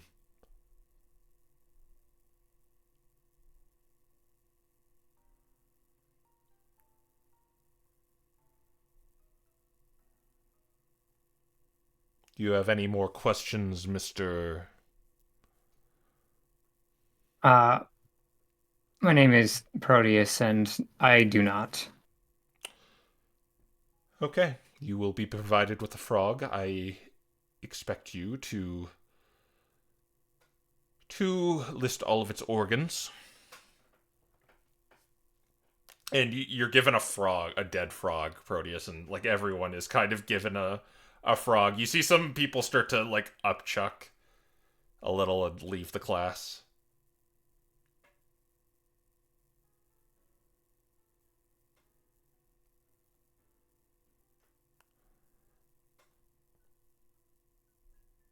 All right, well, you know, Give me a. Are you gonna do it? might as well. I've dissected a slime All right. and used it as ammo, so how bad can this be? Do a medicine dexterity check. All right.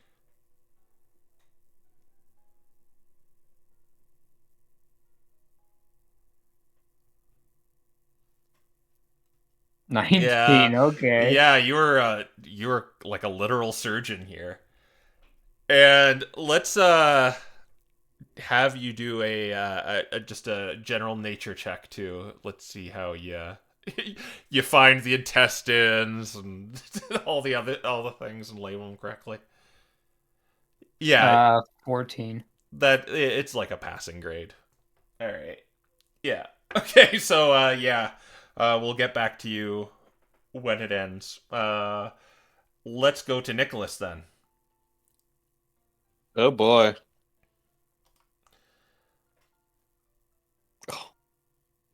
Okay. All right. You're probably gonna have to sync view. I have no idea where I am. All right. All right. You will be. Ooh. Ooh. You're right here. Oh, okay. All right. So when you go in here, it is very immaculately arranged. There are these scrolls with red ribbons on them, all like neatly organized on the bookshelf, and it's almost like they're there for purpose rather than to be organized. They're just to make the room look just more neat. And there's neatly labeled materials and almost an excessive number of chalkboards all around the room, covered in diagrams with intricate warding circles and defensive fortifications, and maybe like early theoretical designs of one says like super barrier, and it shows like a little diagram of the school and like this big dome around it. uh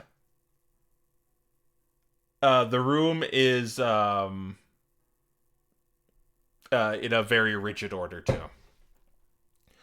There's a warmth to this room. There's just kind of like everyone is just there's kind of a happy atmosphere in this room, and the tables are perfectly adjacent to each other, and seems like all the chairs are the same. There's no graffiti or gum on the bottom.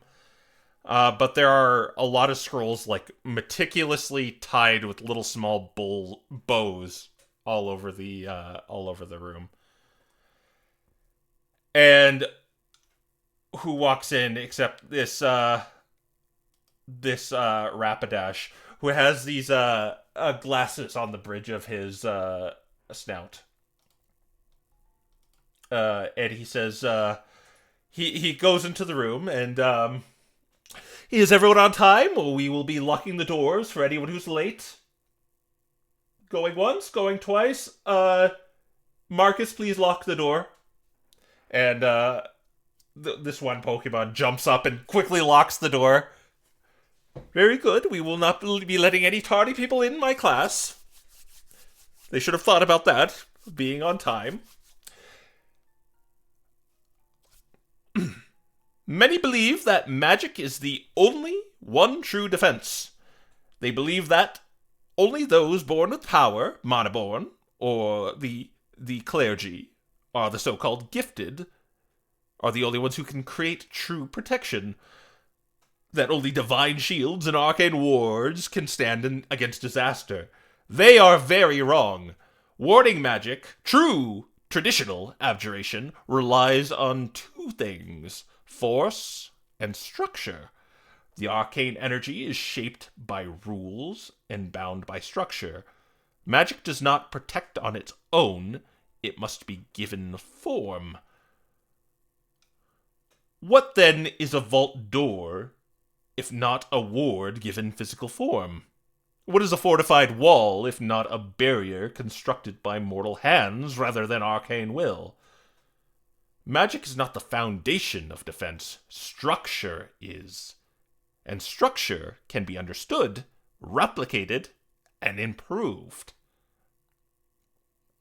Consider the purpose of abjuration. The clergy and mageborn will tell you it is to defend, to shield, to react to a threat, but that's short-sighted. This is not magic. This is pressure containment, alchemical reinforce. A ward does not need to be magic to be effective. And he sprawls up a bunch of blueprints that detect mechanisms and barriers, protecting a bank. The true purpose of defense is not to not to raise shields, not to cower behind barriers, but to engineer protections that stand the test of time. But the world views abjuration as the school of protection, the noble art of shields and wards and divine sanctuary. But it is also a school built entirely on reaction.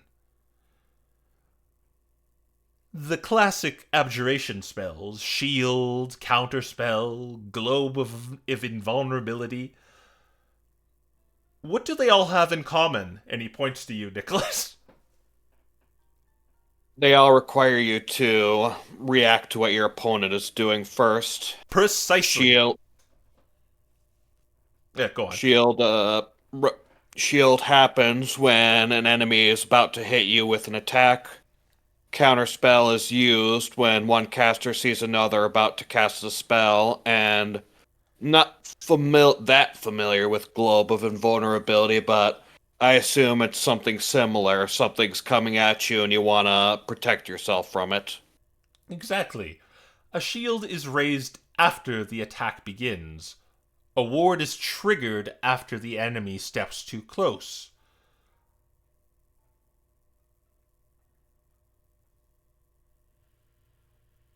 This is flawed thinking. This is passive defense. True protection is not about blocking an attack. It is about ensuring the attack never happens in the first place. A castle with impenetrable walls is already lost if it must defend against invasion. But battle was decided long before the first arrows flew. The mistake was not in the defenses. It was failing to prevent the attack entirely. Tell me, students, what is a spell compared to a properly built fortification? What's a ward to a structure designed to withstand both time and force? He waits for someone to answer.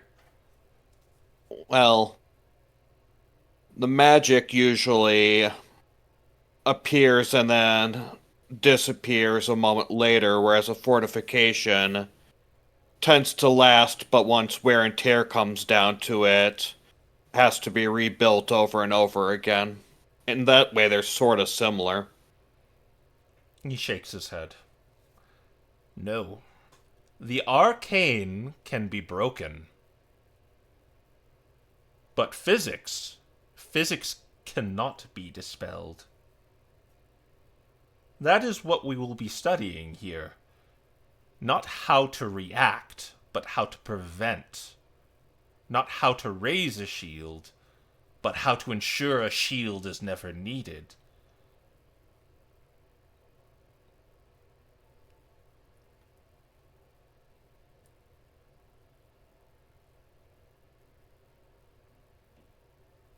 Nicholas is sort of giving a glance around the room and sort of seeing some of his ideas. He's definitely paying very close attention to this, just in case any of this information might be useful in the future. Not all threats can be blocked. Some must be unwoven. Abjurers are trained in recognizing magical energies and sever them at several sources, preventing harmful effects before they take hold.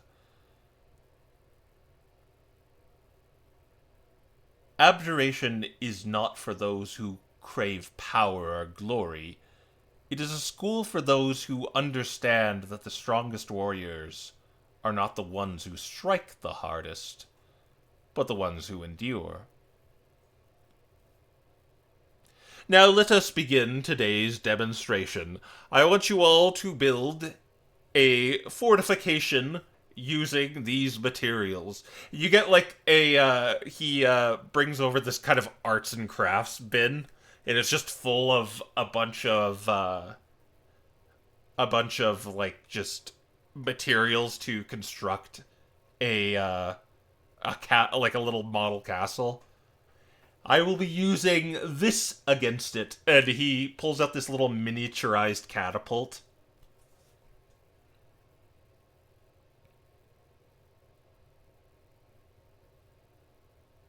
Oh boy. And would you be partaking in this? Yeah, he would. Okay, or just slap together, whatever. So okay, I will have you do a survival. Yeah, survival dex survival. So if you the point is, do you have survival proficiency? He does not know. So it's just going to be a straight dex roll then. Okay. Yeah. As you kind of put together, pretend you live in this little bottle and you're fortifying it. Okay. Dirty 20. Okay, so yeah, you managed to get a stable support for it and make the walls of it rather sturdy.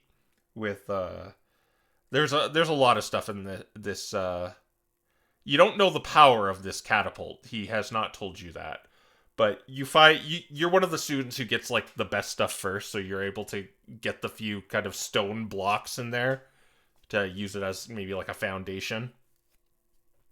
And yeah, you have this little miniaturized castle. And so your survival roll is the AC of this thing. Oh, okay. Neat. And so you see him set up this little catapult. It looks like a toy, but it's a very intricate toy. But when you see it activate, it's like, and it fires like a little stone at other students' castles, and it just goes right through it, and it crumbles apart. So when you bring over yours, let's see if it survives. Oh boy. Yeah, it just Yes!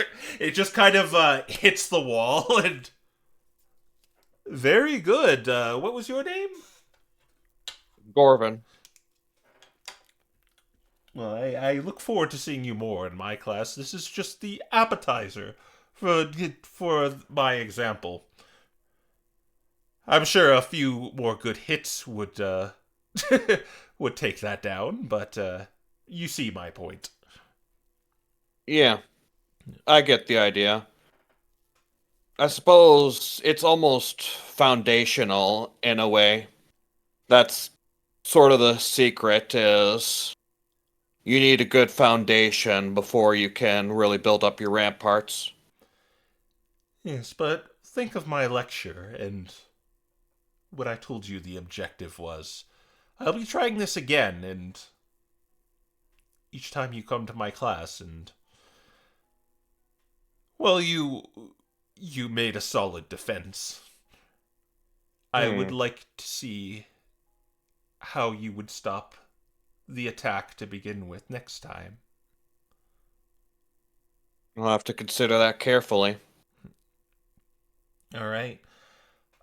So going through everyone, we go back to Nightingale, where the class finishes Dante, and the bell rings, and she says,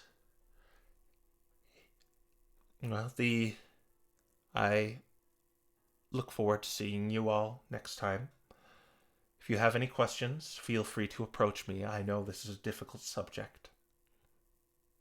And just kind of everyone walks out, and it's almost like funeral like as they leave. Dante, do you leave too? Yeah, I believe with everyone else. Okay. Um. Um. In Proteus's class, Wolverick says, "Uh, you're not particularly squeamish, are you?" As he sees you're kind of like listed your little labels for each organ. No, I don't think so. I'm used to cleaning off vomit off the trays when a new student joins.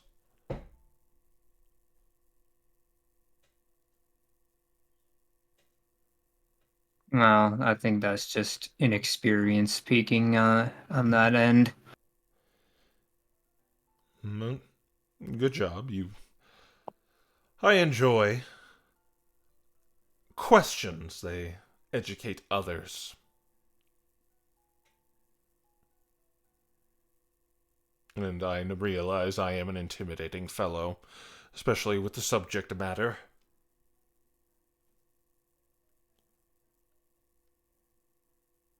Well, it depends on which you mean. Seems like they're more intimidated by being asked to what they think is harm something than necessarily evolution. You, wait, wait a second. You said your name was Proteus, correct? Yes. Ozzy told me about you. Hmm.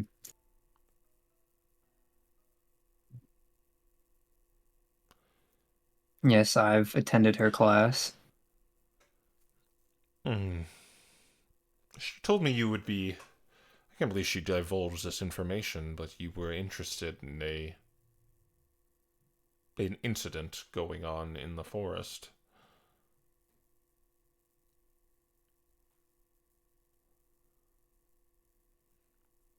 Hmm.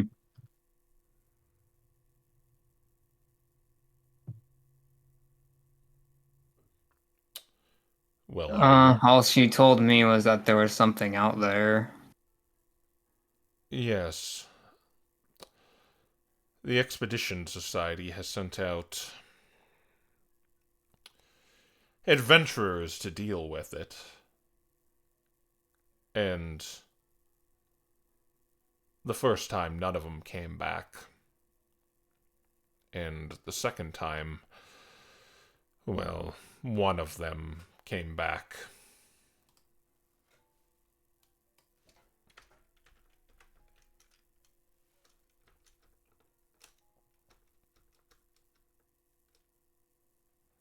Yeah, well, it's something that one would have to consider the angles of approach for and potentially talk to any survivors of to really know what to expect in there. Would you...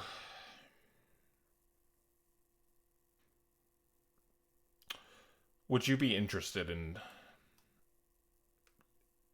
Are you interested in taking on this task for Ozzy and I? Hmm. So there's something inside that you're looking for. She did not mention anything like that. I merely wish to... I am just trying to prepare you, if you do, what you will see, what happened to the individual who came back.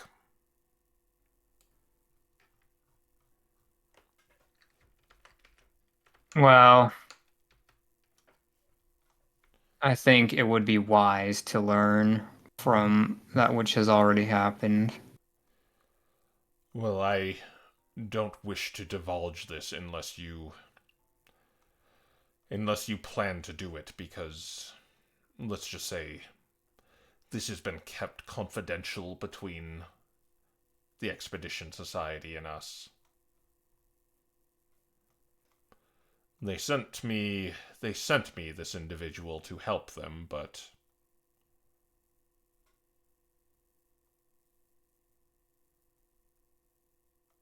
Then, yes, I think I would be interested.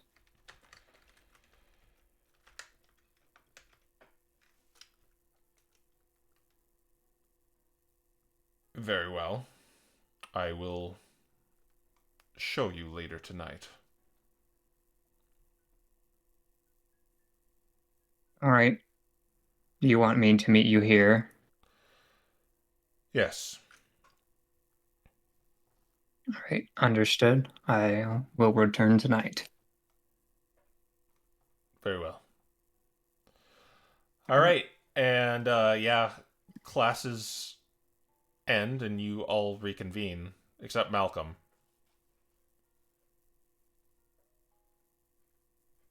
Ugh, I really hope Malcolm knows what he's doing.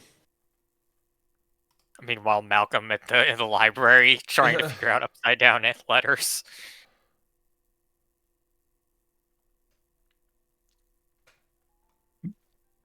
Yeah, shall we head to the dorms to talk about our classes? Sure. I mean, assuming Malcolm's already there.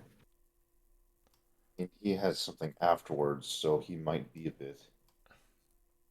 Remember, he's technically taking a class after us.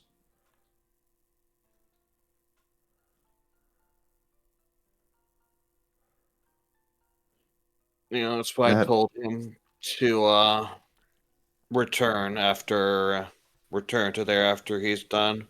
Yeah. Hopefully, we don't have to clear up any fires involving that. where exactly did he go after we all split off? He went to the library. The library. Yeah, trying to find him is either gonna, it might not go so well for us if he caused trouble.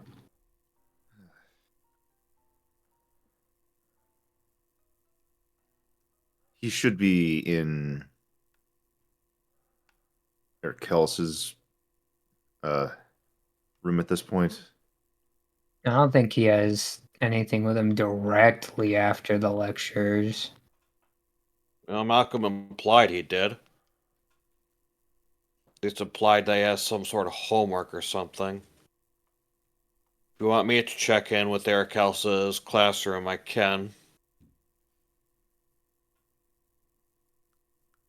Just if you said he went to the library, I worry that he might have gotten himself lost.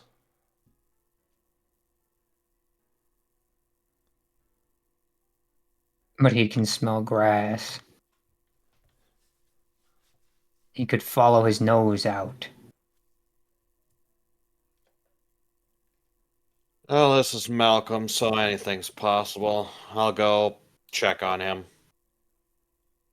Okay. How are you going to find him? He is going to go up to the library and say, "Hey, did a Wooloo pass by here at some point in time, and did he leave at some point in time after?" Morday puts down his book. Why don't you just use your talisman? That is what it's for. Right. Second day, so I forgot. Yes. He takes up his talisman and says, "Malcolm." And it's pointing down. Oh boy, he did get lost, didn't he? Alright, excuse me. And he's heading down. Yeah. As you go down, you just see Malcolm sitting there at a table. Oh. Malcolm, classes are over. Oh, uh, I, uh, and his tassels are like all frizzy and stuff. Like he's all haggard looking, and he says, "Help! I can't figure out why these A's are upside down." And you just see him with an upside down, and it's a book labeled "The Journey into Dreams." Well, you're holding the book upside down is the problem. But the M is right here. That's a W, Malcolm. What? What's that? You know, you just said what? Yeah. It's the first letter of what? It looks like an upside down. It looks like an upside down M, but it's sort of different. He It looks makes totally the- mind blown. Oh my gosh. And he flips the book upside down. Yeah, and you definitely see some of the letters you know now. More of them. Whoa! In any case, you could check out that book to learn more about it now that you can actually read it, but didn't you need to turn something into Professor Eric House after class? Oh no, my homework's gonna be late. And he closes the book and puts it on top of his head and like runs out of the library. Make sure you. Yeah, he's gone. Nicholas just walks out the library himself. Yeah. And where do you go, Malcolm? Thump. It doesn't open. It just. I guess it's already open. Yeah. He goes to knock on it, but he like pushes right through it and bumps into the desk on the inside.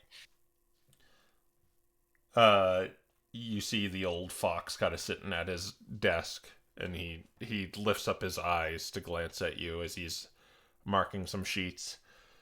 Shut the door. He shuts it. Hi. Sorry, I don't know if I can be late since I'm kind of already late, but I made the homework, and he puts it on the desk. He picks up the paper. Well, it seems you spelled your name correctly. Still a little messy. May I ask what this is a picture of? So I saw the picture in your office, and your family, I think. I didn't have it with me, so it was hard to copy from just my head. I hope you like it. I wanted to make something nice for you since you're teaching me how to read. Yeah.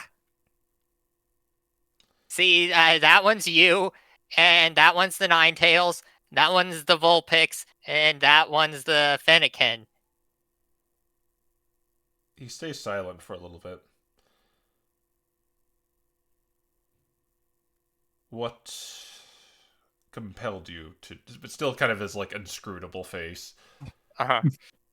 What compelled you to draw a picture of this? I saw it in your office and I thought maybe you'd like it. Cause I mean, I like my family. I mean, there's like hundreds of us, but uh, it must be nice having a smaller family.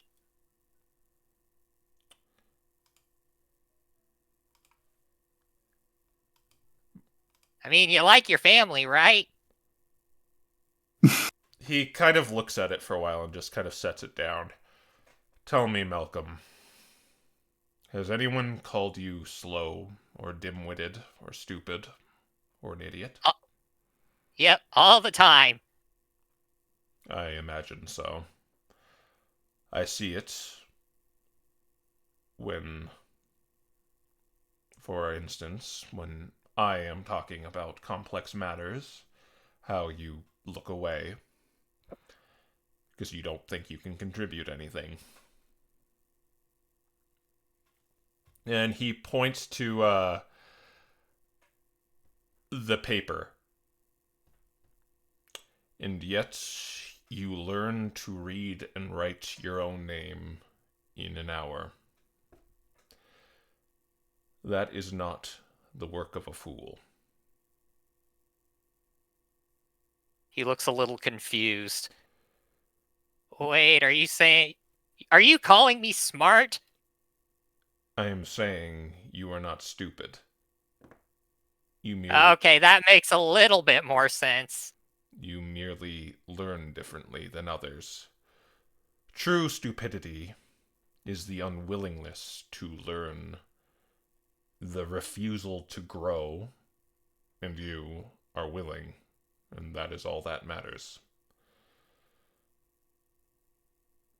That being said, I suspect I must explain something to you, otherwise you will never understand it.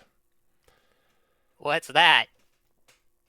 I demand perfection from my students, yet I do not actually expect it.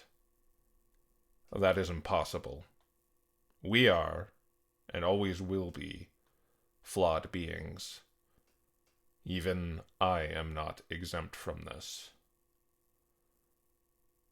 Perfection is the enemy of good, and mediocrity is the enemy of excellence.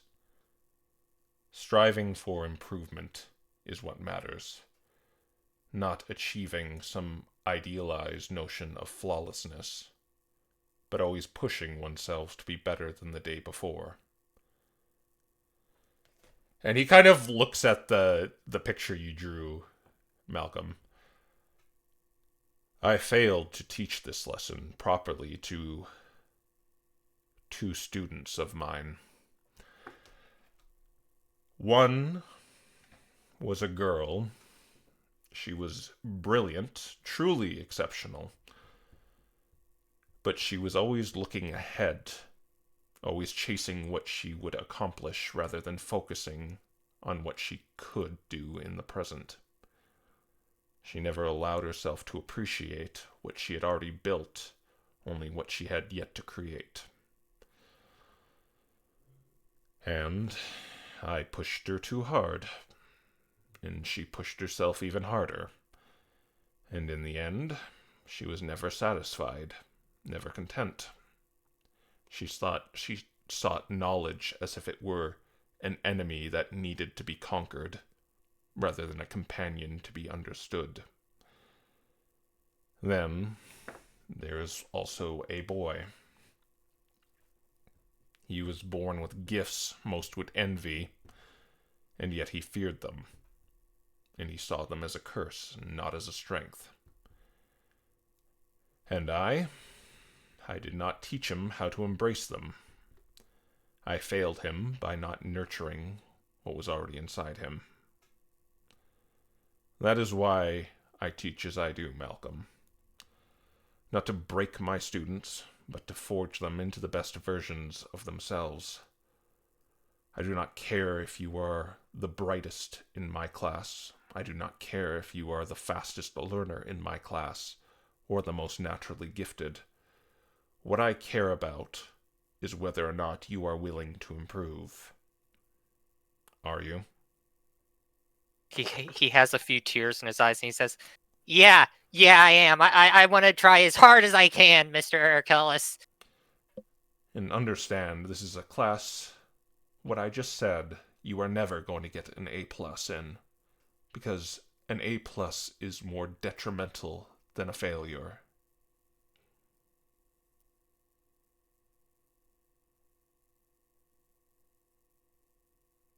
Now, shall we see if we can spell Wooloo next?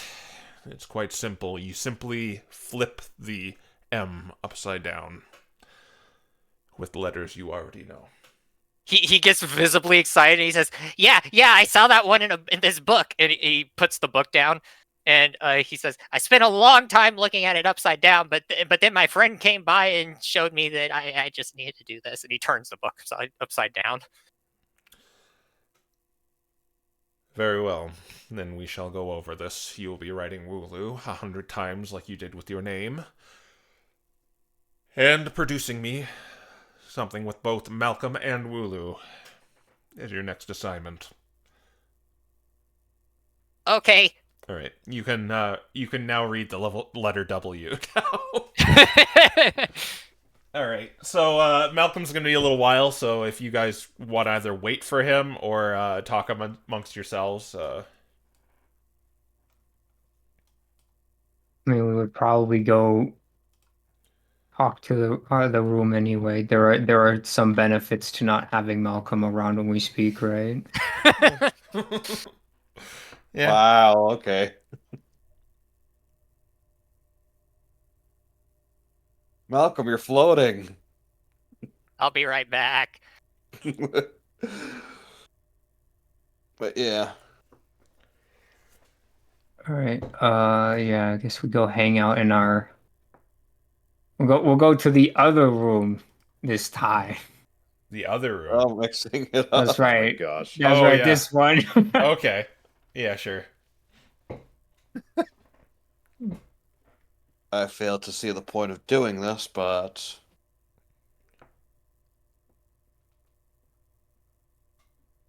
any case, Yeah, ward the door. Okay.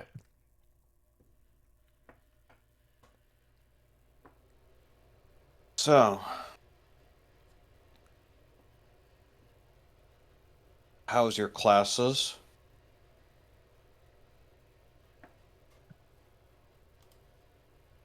In some ways concerning, and in some ways enlightening.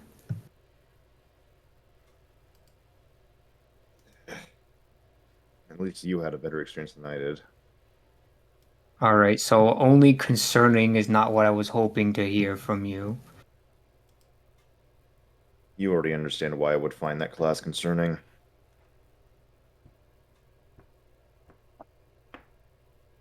Though she seems to be teaching necromancy more. I mean, she outright said it herself. It's more the fact that she's rationalizing it as not bringing people back if they've been dead long enough, and also not actually bringing their souls, as it were. Regardless, it's not something I can say I'm quite comfortable with in that room, but the subject matter itself is something that I. So more or less, she views bones as constructs. More so that way, and then there's the fact that, well, apparently she must have her own misgivings about it, as she doesn't seem to want to bring back, apparently, those that were close to her. So it's. You see that as a detriment? That proves she's exactly what they claim she is. Don't you see? If you bring them back from the dead, you lose the resource you would stand to gain. Them having a soul is the only thing that keeps you from having the will of their body, but the faster you do it, the sooner you do it, the more useful and more muscle mass it retains.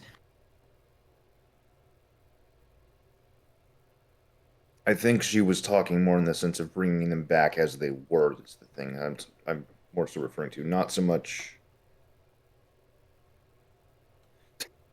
Yeah, I know. She doesn't want Don't to. misunderstand me as arguing for her. Of course, it's just She simply. doesn't.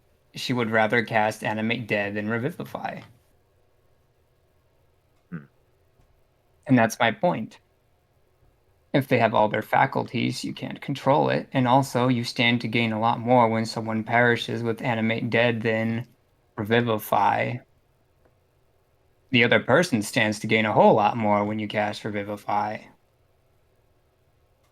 Mike is still said, I think she's just very good at weaving her words together. I find that your concern is warranted, Dante. Yeah, I'd say she's probably gonna be a very tricky one. She, She's if she's quite already, brazen about it, though. say the parts you can get away with out loud. That way, people don't expect the quiet parts that you don't say.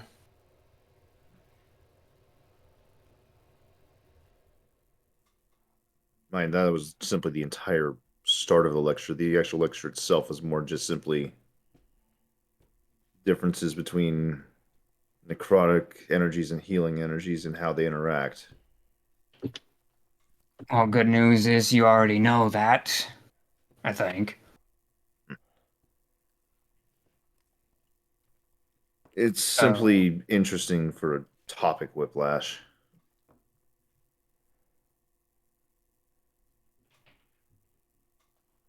yeah, she's definitely suspicious. From what I've been able to gather, I think the teachers have their own cliques within inside of this facility. I've made a decent impression on Ozzy, as you're aware. Well, kind of. I don't know who made an impression on whom, but Well, she did ask for you yesterday. yes.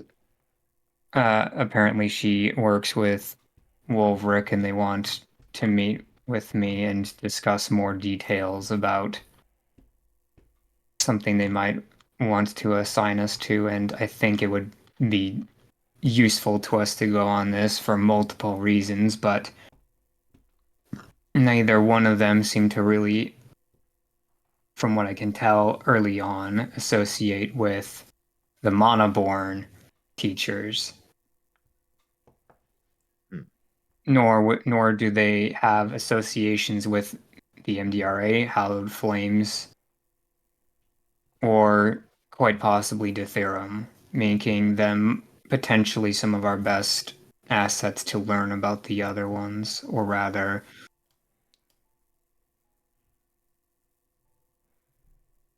I You think suppose, if nothing else, easier allies to have if we start getting into hot water with any of those three. so? You think those two are already on the innocent side? I don't want to say anything like that yet, but Yeah, I'm not let's inherently put it willing. this way: of all the corporate, of all of there's a division line in here, and if we can get on their good side, it will be easier to manipulate if one side is one we gain trust fast. We want to get whoever is most convenient for us, whoever is works best with us, and get on their good side so we can probe the others a bit more viciously.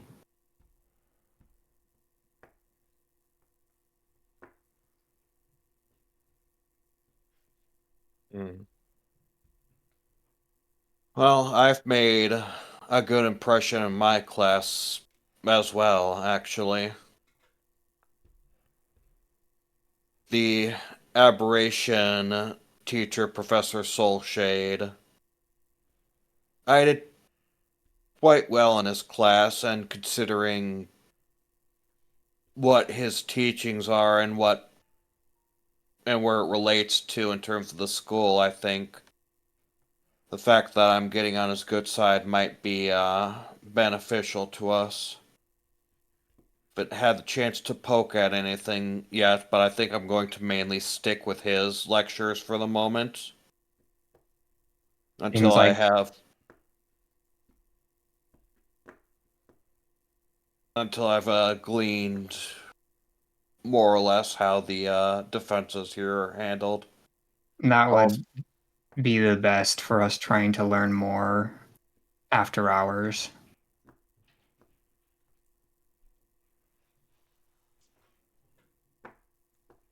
And I guess Malcolm has Ericellus covered pretty much exclusively, so I suppose so, yeah. I'm still concerned, mainly because Malcolm considered telling Professor Eric Ellis about his about the grass he ate that one time.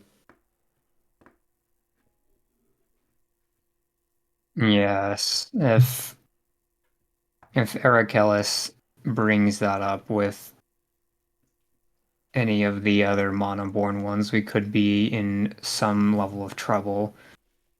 I suspect our abjuration teacher would try to disperse Malcolm in some way or expel him or quarantine him or something similar. And I think our transmutation friend might try the opposite approach of trying to bring out the most of his capabilities. But I suppose then again, maybe that wouldn't be the worst thing either. Stands. I feel it might be more. He's not telling anyone. I mean, he's teaching Malcolm how to read. That should have already drawn so many questions. And if he talked, then, well, Malcolm would already be swarmed or expelled or worse. I don't think Malcolm has said anything yet, to be fair. Though, It's not Malcolm saying anything. It's him saying something to Eric Ellis and then Eric Ellis saying something to one of those two. Right, but I'm still saying that it makes more sense he might not even say anything because if he would have said something already, then I don't know. He didn't seem too keen on it and keeping his lips shut when I asked him a question. I do at the very least think there's a chance that Eric Ellis would keep Malcolm's secret to himself just because of what Estelle told us about him. Yeah, I suppose you might want the credit if you find something amazing out about Malcolm, but it just seems odd to me that he blamed him, so to speak. What Yeah, does he see in him and why that's, is the biggest question we need to know about him. I guess that's fair. If he's already spotted something, then maybe he is just going to be using Malcolm as a pet project. Though, then that would mean that his teaching Malcolm to read and write is simply a front for that. Or more of a means to an end. Perhaps he needs Malcolm to read something in order to perform something else. that Malcolm seems said he wanted him to read something, and when he didn't, this was the response instead. seems to be a bit of a stretch for just a first day thing, but we'll at least Granted, we, keep. we have to be careful of everyone here.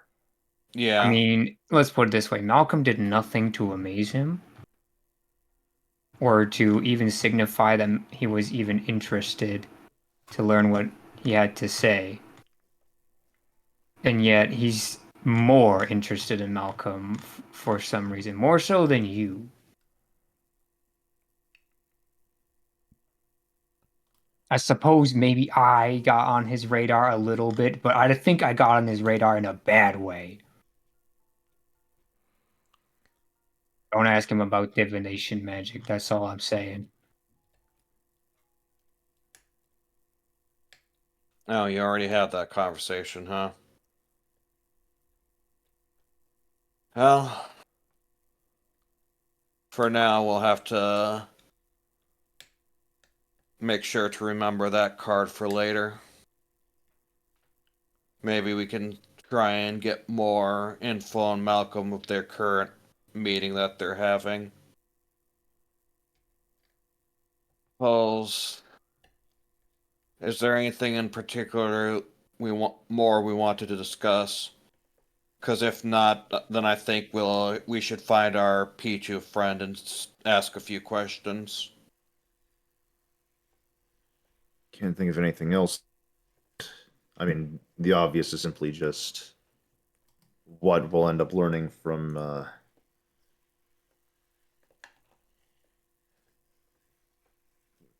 to Wolverick Yeah. and Ozzy. Yeah, I'll speak with him tonight, so you can go to poetry club. It's not going to be every night, is it? I don't know. That's a question you should have asked them when you showed up. Well, we kind of had a giant monster fight, so we didn't They're exactly. probably more interested in not going out there again, I would assume. Besides, they would probably understand if we don't show up again immediately. Malcolm, let's go in the private room. Oh gosh. Back to the Aracalis.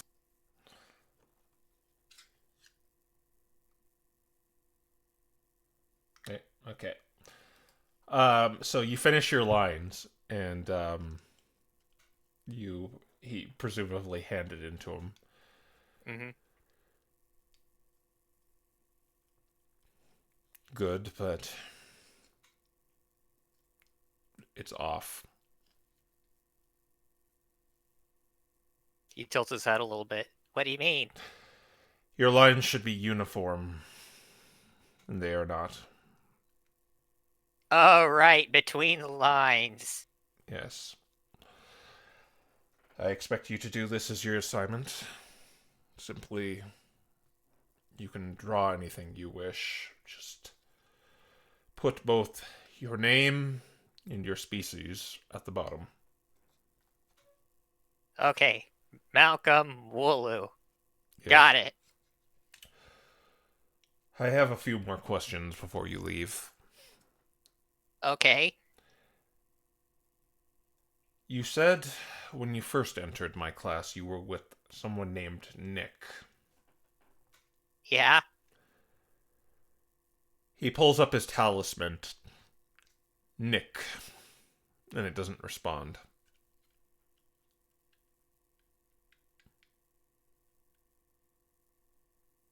His ears kind of flop down a little bit. Oh, right. Well, he goes by Gorvin. Gorvin. Yeah.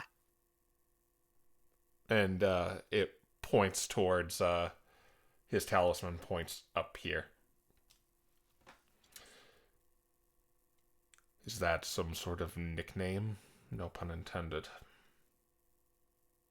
I guess so. He didn't really tell me why. It's kind of weird because it's like it's kind of like the truth, kind of. But you know, Yeah. All right. Well, the other question I was wondering is, why were you particularly fascinated with my class? I know you are learning how to. You were illiterate, but What about arcane theory interests you? Malcolm's silent for a little bit longer than is comfortable, and he looks at the ground. He looks up and he says, do you promise not to tell anyone? It depends. Well, I can't really do magic or anything like that. I know that magic people aren't supposed to be students here, so it's not that. It's just uh well, will you keep it a secret? Are you monoborn? That's like you, right? Doing the magic thing. Yes. No. Well, like I said, it depends. Because there On are what? things I can't overlook, so I cannot promise you this. Oh, what's it depend on? Exactly what I said. If it's something that needs to be reported, I will report it. But if it's something that need not be reported, like you being illiterate in the most prestigious school in the air continent, I may overlook it.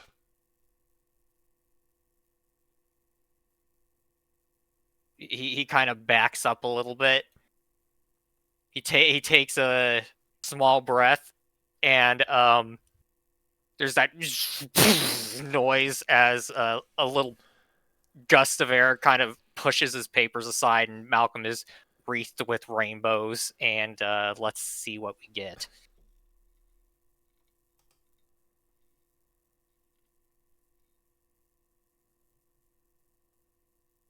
Right. That is. When did that get moved? That's just the flowers and vines, so extremely fitting for Malcolm. Just, it's that emanation around you where just like, Yep. uh, Yeah, it's the flowers and vines grow out around him, and everything's difficult terrain within 15 feet of him. I think the So pretty much the classroom is just bathed in overgrowth. he kind of takes off his glasses, and for the first time in ever, he looks like his face goes to like WTF. It doesn't always do this. Sometimes I can throw really heavy things, and sometimes everyone around me gets kind of sick and I get stronger, and other times like light shoots out of me, and other times there's pretty colors. That's only happened once, and that was the first time though. But I never know what it's gonna be. And I've been told that I can't control myself, and I was gonna hurt all my friends if I couldn't do it. And I don't want to hurt my friends. So when you started talking about being able to control stuff like magic and stuff like that, I thought maybe you'd be able to help me.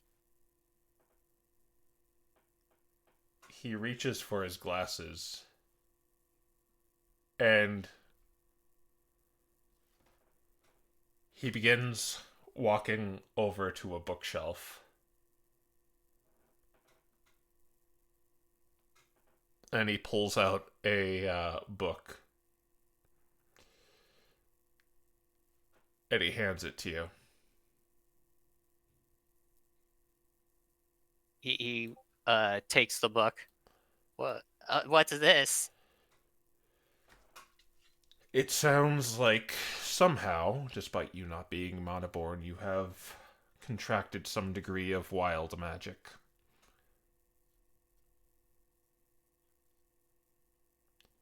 Do not tell anyone else about this. I won't if you won't. And try and read this book. All right, he opens it up. You can't exactly read yet, but okay, this is how this will work. I will make you do an intelligence check at disadvantage. And you have to spend an hour reading this. to your best of your abilities to do this check. But if you can get a 15, the next time you rage in that day, you can choose which one you want. Whoa. Okay. All right, and this is something that Malcolm can do just like anytime he has like an hour to sit down and read it. Yep. And you got to do the check at disadvantage with your reading level. Okay. Yeah. All right. I'll put that in my notes right now. Magic book. At disadvantage DC 15. And it appears to be a book on the Feywild.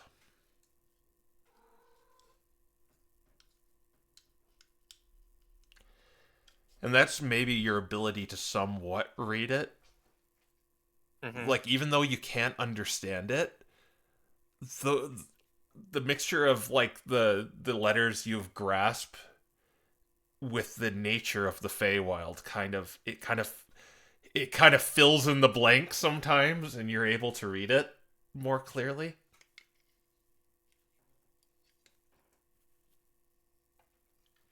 This book feels really special. Yes, there were mages in the academy who went to the Feywild. It is associated with the land of dreams and unstable magic, and unstable creatures for that matter. This will help better control it if you take into account these passages when you tap into it. Okay. Okay, this works. This is really going to help, Mr. Ellerkellis. Thank you so much. Yes, don't mention it. I am your teacher. After all, I do not require thanks. All right, I'll make sure to keep it a secret. But he thinks for a second.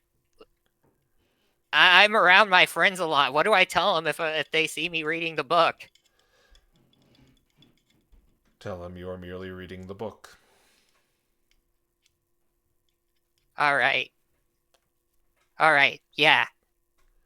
Just reading the book. If that's all you were doing, correct? Yeah. Very well, I gave you your assignment. You were forthcoming with me. I would have rather you told me right from the start, but it's progress in any case. You are dismissed. All right. Good night. Have a good night. Yes. And he goes out. All right. When you go out here, Mordain isn't there. He just kind of looks, and at first he doesn't think anything of it, and he starts to leave. But then he takes the talisman and he says, "Professor Mordain." It spins around in circles, and kind of almost like a jump scare as you like come here from around the corner. A black bird appears. Not like, sorry. Excuse me. Sorry. And I will have you do a perception check. All right. 11. Okay. She's holding something that she's concealing, sort of. You can't see what it is, but she begins to move over this way. All right.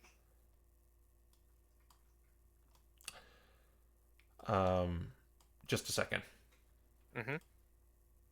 Just waiting here. Yep. Out of 7 again. Let me see here. Oh boy. I'm getting drafted into Eric Callis's classroom. Proteus and Dante, do a perception check.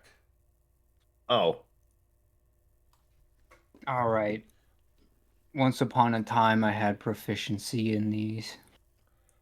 And I'm guessing no guidance because this is the sort of thing that's just impromptu. Yeah, this is Well, I impromptu. got above a 12. 27. Okay, Proteus, you're busy talking about whatever you were talking about. But Dante, as you're talking about what you were talking about earlier, you see something in the window in this direction over here. Oh. Yep. So Malcolm's not there. Oh, yeah, Yeah, question. Would Nightingale match the description of the Corvus Squire I met the other day? Yes. Okay. I see. You see walking towards this the the teacher's uh, the teacher's apartments and tower. You see Nightingale, and it appears she's holding a book of some kinds as she's hurrying into this this place. Okay, like All right, I she's. cast image capture. You don't see this Dang it. because you're busy No, the talking. 12 is too bad. Yeah, by the time I'd even tell you, it's like probably too late and she's already in. Yeah, and she definitely has a Yeah. book, but you're too far to see what she has. But it looked like she was hurrying as though she was trying to hide that she had this book, or She just. she was actually do an insight check. Okay. That's a +8 on those. Oh, come on! Reroll. Reroll.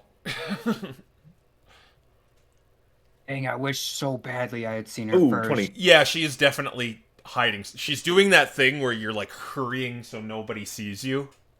And Right. Yeah. And she goes into this building. Alright, we might have a problem. Hold on. I'm going to ask the thing, Nightingale. It starts spinning around in a circle. All right, the teacher's lounge makes it spin in circles, confirmed. She just rushed inside there carrying some sort of book, and she was trying not to be seen. Hmm. That's Maybe it's the book on balding.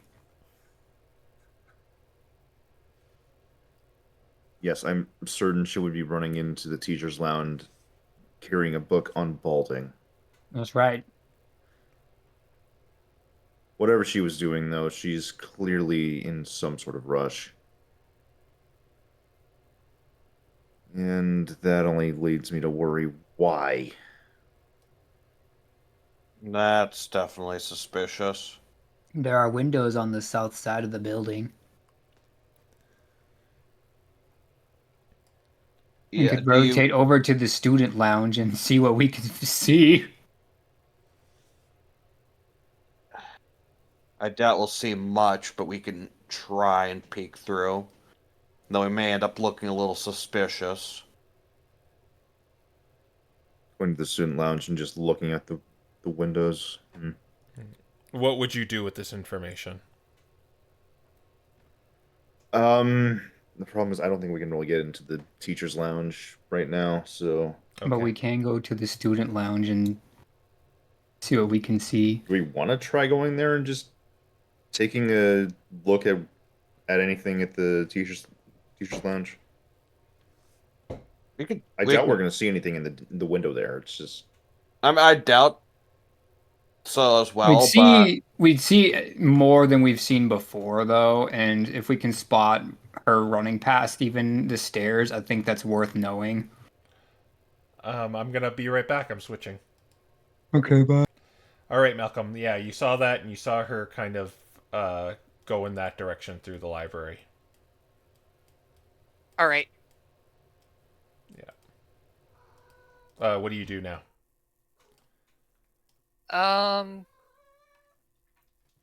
Let's see. It probably wouldn't occur to Malcolm that he needs to return the book that he took earlier. So he's probably just gonna head out. Okay. And where do you go?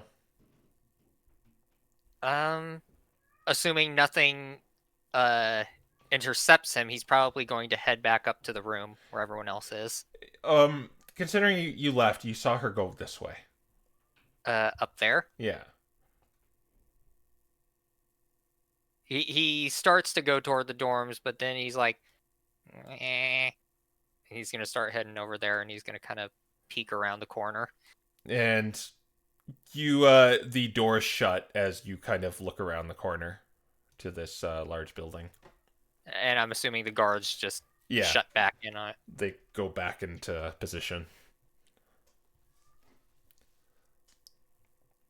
Eh. Now he's gonna go back to the room where everyone else is. All right. Yeah, you can go back in the main chat then. All right. All right. Try. Yeah, like I said, it's just information is important here. Hello. All right. What are you guys doing? Going to student lounge. Whoa! All right. As you leave the area, Malcolm is coming up the stairs. Oh, hey guys. Hey, Malcolm. We're in a bit of a rush right now, but Oh, okay. Where are we going? Books, but not the Oh, library. Malcolm is Well, holding okay. a book. 2 books. We're going actually. to go to a table and read books. They're suggesting something. Malcolm, what are you carrying? Oh, I got this book at the library, and this is part of my homework. So there's a book of the book you saw, Nicholas, of the dream book, and then he's holding a book called Into the Feywild. that's Wait, why did he give you that? Because he thought I'd like it.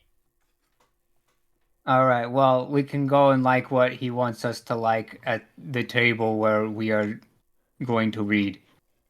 Okay. All right. We'll head to the student lounge. All right. Yeah. You see as you go there, you see like the poet society all sitting at one of the other tables. They kind of nod at no. they nod at you. Hi, guys. Hey. Pretty crazy night last night, wasn't it? Oh, yeah. Yeah, you could say that again. And Nicholas is gonna walk over here and walk to the other side and chat with them, sort of drawing their attention closer towards him. Said, "Did you guys manage to make it without, being seen?" No, we were Gel says it, the Gotharita. Says, no, we got busted. Did you guys? Nope. They didn't suspect a thing with us. Yeah, I have to write lines. Yeah, that's rough. I will never break curfew over and over again. What do they think they're going to instill this knowledge into me? By the way, with this room here, is it just the poet club here, or are there like There's others. Okay. Yeah. Since it's just after So that's classes.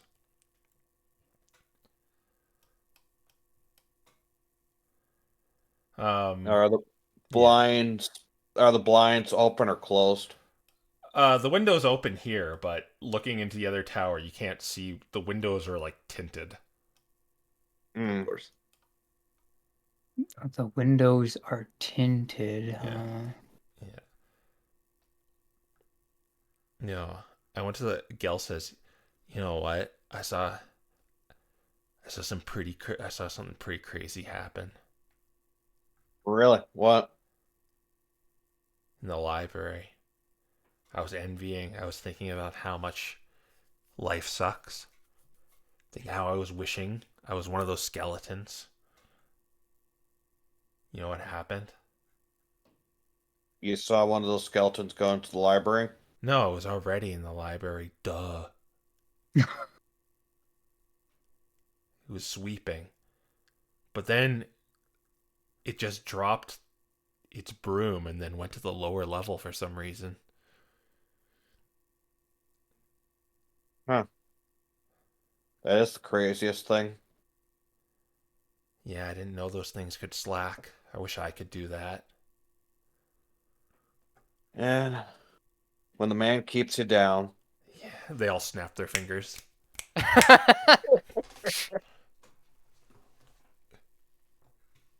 Yeah. And Dante just looks at the main group and just kind of like, without looking at any of the club members, rolls his eyes. In fact, you see one of the skeletons just kind of sweeping right now.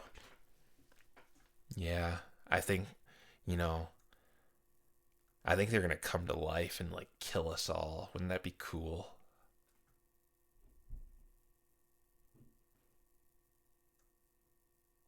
And at this point in time, considering what happened last night, anything is possible. Yeah, I was totally prepared for it yesterday. I wasn't scared or anything. It's just, it came as a surprise. When I depart to the nether, I want to be prepared. And I'm prepared now.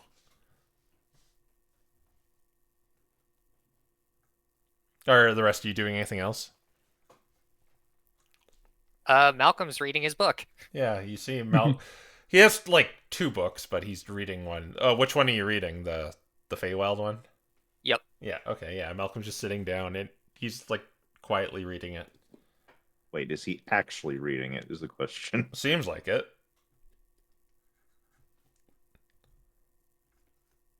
Dante's gonna kind of curiously look over Malcolm's shoulder and like see if he's actually like trace his vision and see if he's actually making his way down the pages.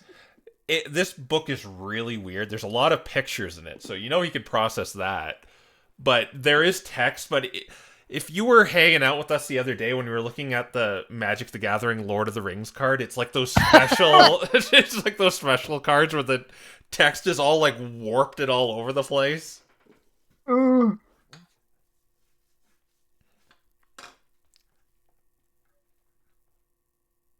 Malcolm, what is this book? It's about the Feywild. It's a lot like when, and he kind of looks at the other group over there, and he kind of lowers his voice. It was like when we went into the dreams. Let me just see shifting. And then he kind of like raises his head a little and okay. Eric Ellis gave you this as a assignment. Yeah, something like that. It's like to help me. I like it. This one's easier for me to read.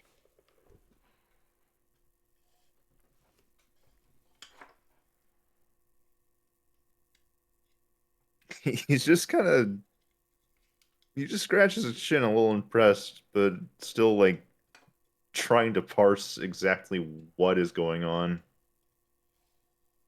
And then looking back over towards the other building, he turns to Proteus and kind of whispers, "So nothing really to glean here." I'm like, I think the best that I can do is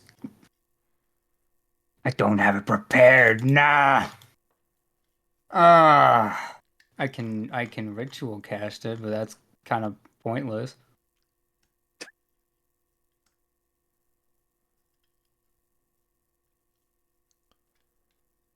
I have what is included in Navigator's tools? I'm more or less trying to find like binoculars or a telescope or some magnifying thing like that. You need to fork up the 1,000 gold, my friend. Do My fucking nah. No, sextants don't count. Spyglass. Well, glass is so fucking expensive. Yeah, I'm never gonna have that much money on me at any point. Is there It's anything not else? in the near future. Is there anything else you're doing here? No, Nicholas is probably gonna seeing that. Well, there's, uh, no, I probably shouldn't do that. Okay, then yeah, seeing that up there isn't very fruitful, he's probably gonna finish making small talk with the Dead Poet Society before just casually walking back towards the door, hoping that the others follow him. Yeah. Do you follow him? Yeah, Yep. Okay. You make your way back to the dorm. right.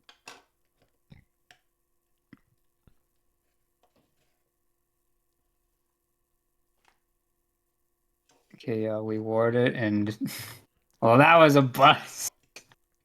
Okay, sorry, Malcolm, we kind of had to be careful what we'd say.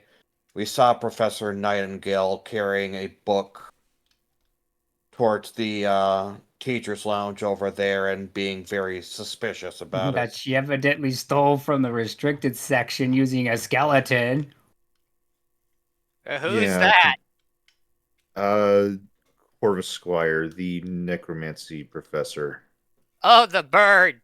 Oh, Yeah, the I was one that wondering what she was holding. You saw her too? Oh yeah, after I was done with class, I walked out and I almost ran into her. Hmm. Definitely up to something. We also learned that when teachers go in there, our amulets are no longer able to find them. So if we ever mention a teacher and it just spins, it could very well be that they're in that building. Huh, maybe that's why I couldn't find the library man. wait, he's gone too. Oh yeah, Hmm. There's What was some. Ericellus doing? he was teaching me. Did he I, start talking to Nightingale afterwards? I mean, oh no, she went a different way. He was still in his classroom. No, she actually came from the opposite direction. she came from the top No, side. nope, she came from that way. And he's going to gesture to the south. So she came from her office to the library. I'm not sure exactly which way she came from. You know, in front of the doors into the library, I was coming down, then she came up from down there and bumped into me. As a reminder, really quick, down is north in this map, right? Or is it actually like up is north? Cardinal directions are on point. Never eat shredded wheat. Okay. Yes, and then she came from the south. Yep, she came from down there. Hmm. Malcolm only really saw her when she was about right here. Well, she was at the south of the library. We're gonna need to find a way to get access to that tower at some point in time. It's looking more and more like it's getting more and more important. For now, though, since I don't think we want to make any waves, we should find that Pichu and ask him about what we wanted to. Yeah. Well, there's still a Pichu to ask. Yeah. I can't remember his name off the top of my head and didn't really interact with them. Can one of you use the amulet to find him? Figure. It points in the same direction you saw last time. Right. Okay. Looks like he's back in his dorm. Let's head up.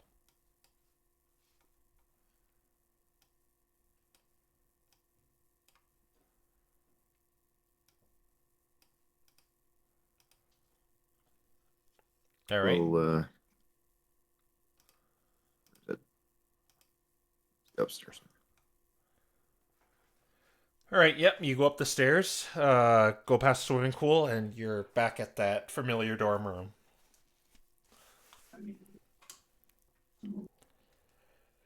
All right, Dante, you go ahead and knock since you're the one he's most familiar with. And they'll go ahead and knock on the door. Oh, he kind of peeks open the door. Oh, it's you again. Hey, Figure, doing better? Oh, yeah, I'm excellent. I actually went to Professor Ozzy's class today. Here. There, And he just kind of like motions, showing that the others are here too. are we gonna play? Can we play, guys? Unfortunately, I have an after-school assignment with Professor Wolverick. Oh, that's a shame. You know, we're you know, if you were in Ozzy's class, we're actually gonna have a field trip too. And we're gonna go to the theater and set up a bunch of special effects. Wait, when? In like a week from now, we have to, prepare for it. And we're gonna try and set up special effects for some play that guy who always makes the stinkers. Yes, Giovanni. Yeah, that guy. Hmm. Interesting. Anyways, yeah, we can hopefully play. I happen to enjoy games quite a bit, so hopefully we can play another time. Though we've got question for you. Yeah. According to my friends, you mentioned that you had friends you used to play with who just sort of disappeared at one point in time. Were any of them a Sandshrew or a Meryl? And it was a Polywag. polywag. Oh, Polywag, sorry. Polywag? Yeah, that was Alex and Adam. Oh dear. Wait, are they back? We may want to talk about this inside. Okay. Come on in.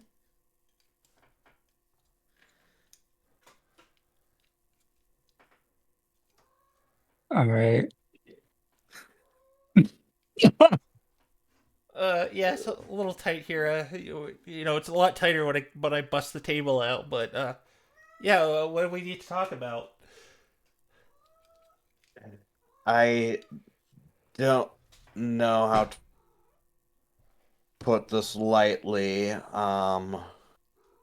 You said you encountered the dragon before, and unfortunately, oh dear, this is not going to be any fun news. I'm sorry, but We, well, we ended up heading out to the forest last night as part of a thing while just getting familiarized with the clubs. Uh, and we ran into something rather strange. to make a long story short, we were attacked by these strange morphed monsters, and once we took them out, they melted down, and all that remained of them were the corpses of a Sandshrew and a Polywig. But they were strangely like half dragon. What?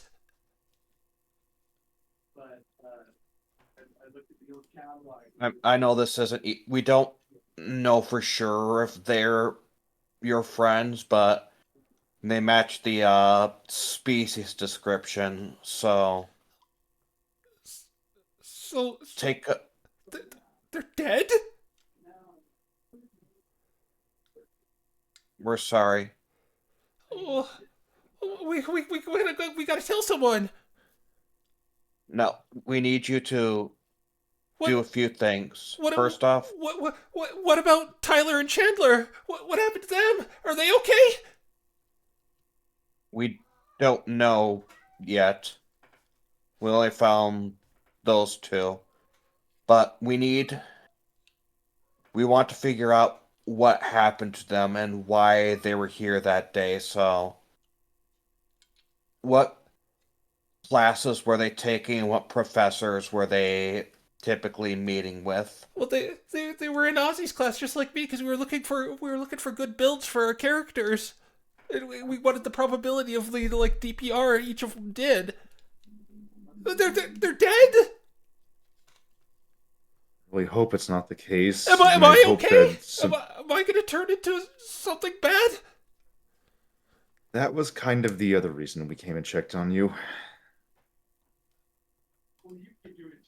We don't know for sure, but that vision or that thing that caused you to be sick might have happened to them at some point in time and led to them becoming what they are, though we don't know for sure yet. What do you got to do? I don't want to. I don't want to die. Well, the fact that you're better now suggests that we may have at least warded it off for now, but has anything else strange happened to you? Has, like, any sudden bursts of I know nobody's here is monoborn, so I'm not accusing you of being monoborn or anything. But has anything similar happened, like any sudden strange bursts of magic or Oh my. anything like that? You can tell us. We won't tell anyone else. Oh my god. Oh my gosh. There is something. There's something really unnatural that happened. What? I rolled 3 nat 20s in a row.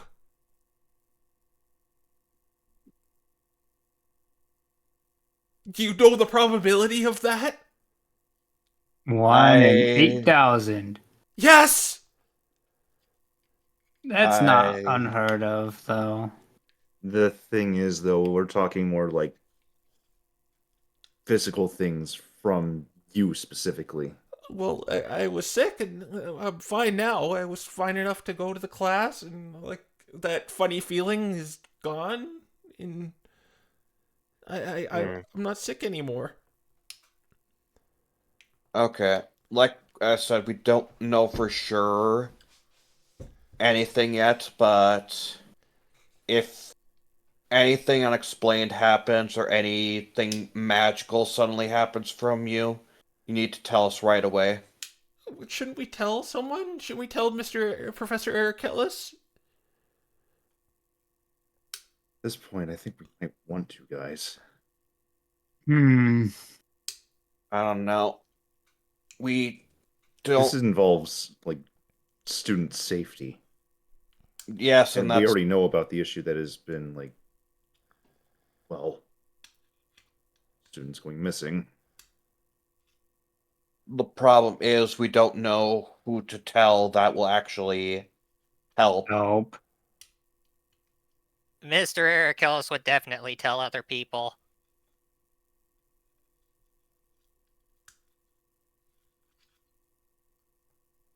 That's why we're concerned. We don't know how this is happening. We don't know if student or faculty are involved. That's why we're being very careful about this. I mean, maybe we should at least tell the dean, letting Woodrow know.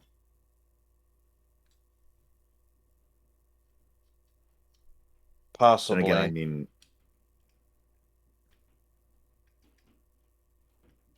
At the very least, once we know who to tell, we will tell someone. So I'm just supposed to keep quiet? I've got to roll a stealth ability check. Yeah, just for now until we figure something out. Okay. I know you're scared, but it would be a lot worse if everyone was scared, you know? Because if everyone's scared, then they just run around and yell a lot, and then it's just bad. Yeah, they'll start crowd surfing you. Oh. All right, I'll try to keep I'll try to keep quiet. Honestly, I'm gonna be a little bit more paranoid now that I know my friends are dead. Yeah, maybe we shouldn't have told him that. Well, We Proteus nods. we kind of need to in order to learn anything, and plus, he sort of deserves to know the truth. I given the guess circumstances and just saying, I mean, we saw it happen. Well, not we did see it happen, but we saw them. I guess another question, just if it helps. Were they part of any specific clubs outside of your game you were playing? No, we were just playing the game. We were just mainly in Ozzy's class because we were learning about probability, and that was mainly it. Hmm. were any of them in this storm specifically, or were they in? Yeah, they were in this storm. So you're all dorming together. No, these are the private dorms. So they were all mostly private dorms. Yeah. Has anyone from the I'm not sure if you know anyone else from the private dorms, but has anyone else from the private dorms just suddenly disappeared and you haven't heard from them? There was a few absences, and now I got a good idea why now. Before all this happened. Absences where they didn't come back, or Yeah, they just stopped showing up for classes. Everyone just assumed they were on a vacation or something, or Hmm. We've narrowed down a commonality. It seems to be mostly the private dorms.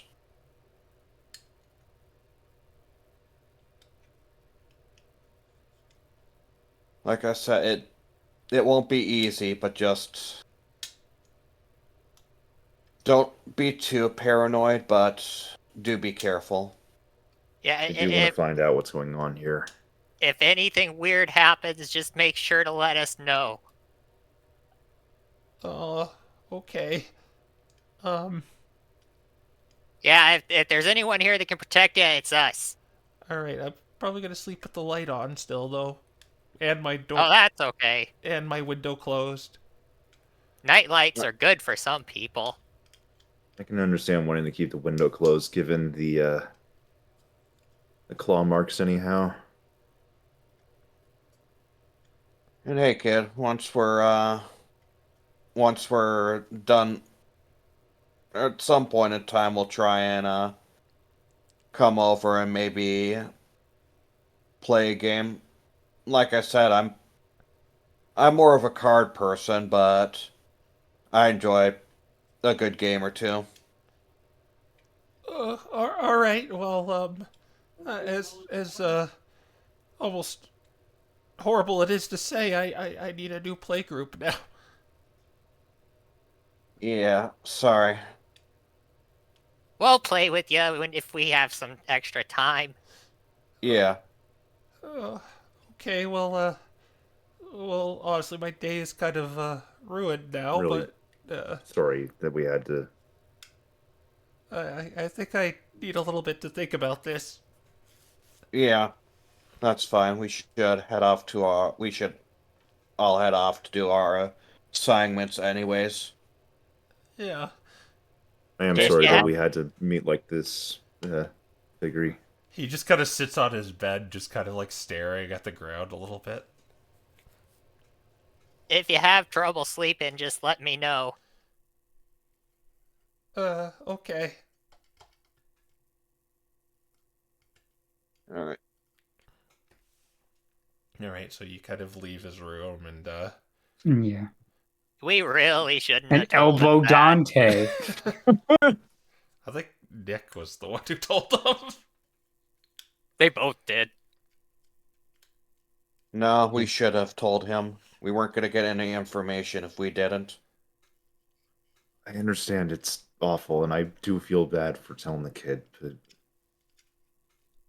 Let's he, make our way to the dorms. You go back to your room. yeah, Yeah. All right. back so we can ward and have our own personal chat. Yep, there you go. You're back. You make your way back to the room. Yeah. Listen, we need to. Malcolm rolling. We need to find commonality among the victims.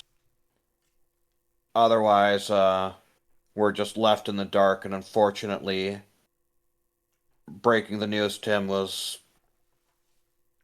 we needed to do. Besides, this was. It does also mean we know that there were more students in the private dorm specifically, and the rest of his play group. Yeah. Seems to be concentrated in the private dorms, and it's possibly also people in Ozzy's class, though we don't know Well, that for sure. you know why that might be. They can see They Ozzy's visited classes, specifically Ivy. illusion stuff. No, they're visiting Ivy specifically. Oh Hmm. no. Right, he said they're doing that project. We should have asked him how frequently they helped with the special effects there. So we're going to have to find a way to tag along on that trip. Haha. Then The again, worst we don't part have to. is, We I'm already the only one I think who could actually be a good mulligan in there. I don't know what thing the is, rest. we've already established we were planning to help with the production outside of this. That's true. Well, maybe while I'm talking, you can go get some books on the actual, history and the things that would make a good story, rather than just the parts that are inclusive Considering for that modern audiences. even Figgery said that these bombed, so this is a very well known thing that these plays don't go well. Yeah, well, I don't expect a lot from him, but just knowing this is concerning. It's It not a certainty, but it's very concerning. brings up the question then once again of what is Ivy doing? or if she's being set up, We still can't. or she could just be selling, like scales, breath, other things like that, and the theorem's just the one making all this crap happen. Part We've of me gotten our that schedules absolutely chock full at this point. Yep. When are we gonna have time to play with Figgery? ain't that the $1 million question. You see, Malcolm, what he didn't tell you is why he only had one play group. The Why? fate worse than death is the schedule. Oh, We'll have to figure things out.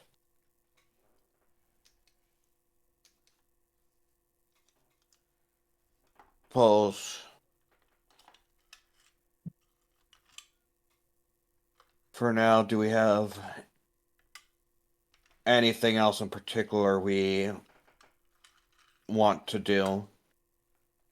Yeah, like I said, do some research on that play, but while there's time, since I'll be visiting Wolverick anyway. Yeah, I suppose we can do that. I doubt I'll manage, but I can try and maybe get an in at the production since I'm pretty good at performing, be it musical or just acting in general. I think the main thing is it's pretty clear that I don't think either Malcolm or I would have a chance with that class. So getting in through other methods is important. Proteus will have Ozzy continuing to go to Ozzy's class as a potential, and I could try and get in directly, though, yeah, I'm not sure how we're going to get you two in there. Maybe we can have you accompany us as guests or something like that, but we'll have I to cross mean, that bridge when we get to it. potentially. Well, I guess they're going there more for effects and stuff, since that would make sense as part of the illusion school. Yeah.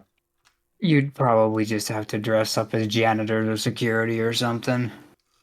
I imagine Malcolm could potentially help backstage if he has to do anything with. Numbers, Heavy counting, lifting. heavy lifting. I mean, usually you have to move a lot of ropes and whatnot in order to keep the stage moving and the lights, right? Correct. Malcolm would probably be good at that sort of thing. So No. if we have the excuse of already having help with production, then Yeah. Well, like I said, that's a bridge we'll have to cross when we reach it. I'm not sure if even I can get a foot in through my means. It's just something to think about when we're going further. Well, we have 7 days and a temple visit between now and then. Yeah.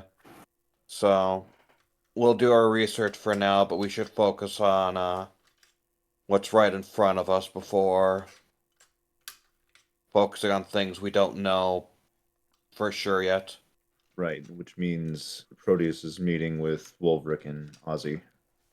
Yep, and we're going to the library to learn more about what the play is about. Hopefully, we can change this script before it's too late. Probably already is too late, but we'll see. Remind me, how far out is actual production? Rather, when is the play set to be performed? Are you asking me that? I'm asking if more asking that in character in case anyone else Okay. actually I'm like, I remembers. think I have the flyer. If you have the flyer, that it probably has the production date on it. Otherwise, we don't know.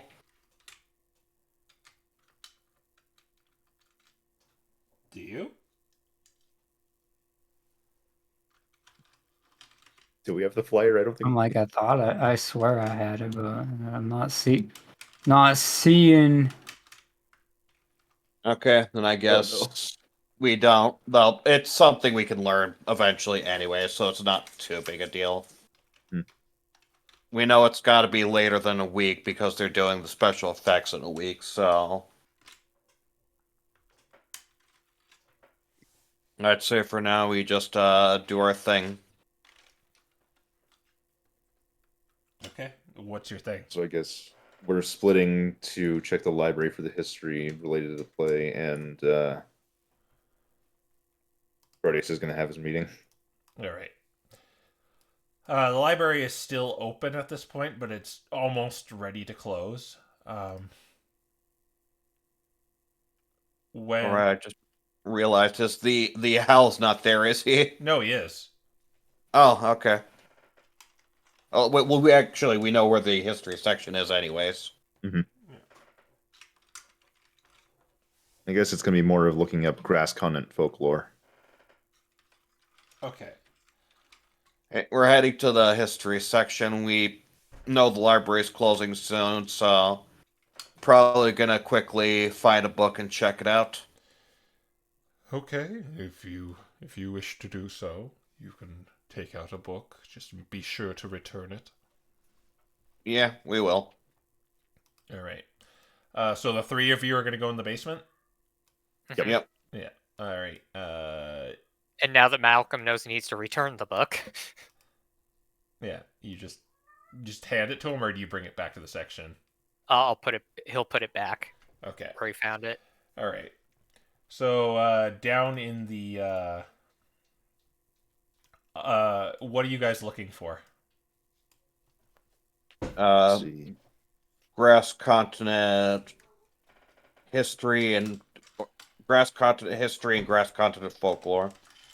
All right. Or not grass continent, grass kingdom. All right. What was it called again? Verdier? Petals of Eternity. Oh, right, Petals of Eternity. Okay. That's like Still, the it's probably good story. to also check folklore alongside it just to see, like. Are you going to tell Mordain what you're looking for?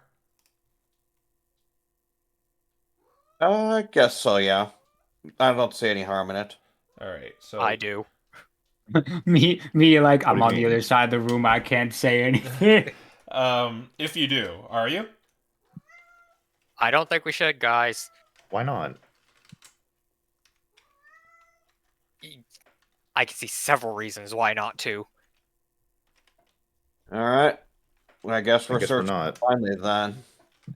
So you're looking up a play in ancient history? Historical events behind the play. Okay.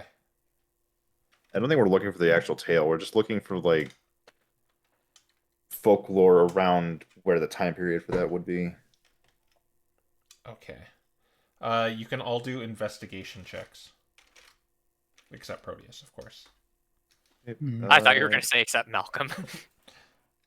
Investigation. Who has a better modifier than me? in this Malcolm guidance? is going to do it at disadvantage, though. Oh. Okay, so I guess I'm gonna give Nicholas guidance. Yeah, I've got a plus. I've only got a +2, but it's still a +2. It's better than me. That one! Oh my gosh. You can He's DI he's yourself, suffering. too. He's suffering burnout. You got this. You went and grabbed the same, No. the same book you did last time. Oh my gosh! Two nat DI ones. yourself. Parsers out for blood. I can't bardic inspiration myself. I hate every time I think it. That one with no mods. 18.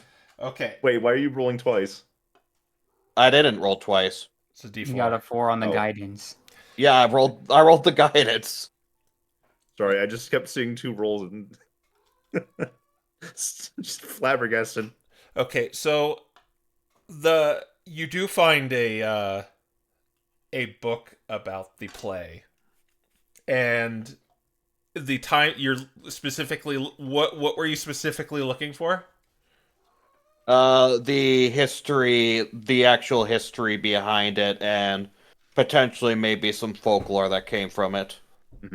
All right, there apparently was a war this was based on with the Ice Kingdom and Mirabilis. And this left a hole in the monarchy of Mirabilis, because the Princess Lysandra ended up poisoning herself afterwards. But this kind of refers you to if you want like more history about it, it refers you to a book specifically about the ice continent, because that's where Sir Calum, the knight, went and lost his life in a battle to defend themselves. Mirabilis defend themselves against the ice continent, or the ice kingdom. They don't know how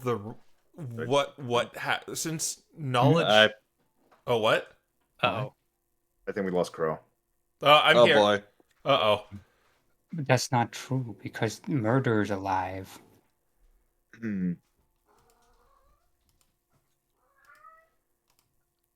So how much did you lose? The last You thing said something we about heard, Sir Calum went there and lost his life to the yeah, Oh, That was the- he lost his life in the war, and that's when Princess Lysandra found out and axed herself. YouTube safe words. Unalive. Unalived herself, yes. And the war was it was predicated on a very strange reason, because the ice continent was known for art for the most part, not going to war, but something spurred on a war just out of the blue on the ice continent. And when it refers you to this book, there are pages missing. Oh boy. And it goes on to say, because of this war, and then the pages are missing. Nicholas is almost just like, really? Okay, now this is simply suspect. Why is... Hey guys, look, I found this neat book, and he holds up the book with a Masharna on it. It's that same book, Nicholas. Malcolm, that's the same book you found before. Oh, no wonder. So- He sits down at the table and Except he puts it there. you know there's W's in it now. Yes.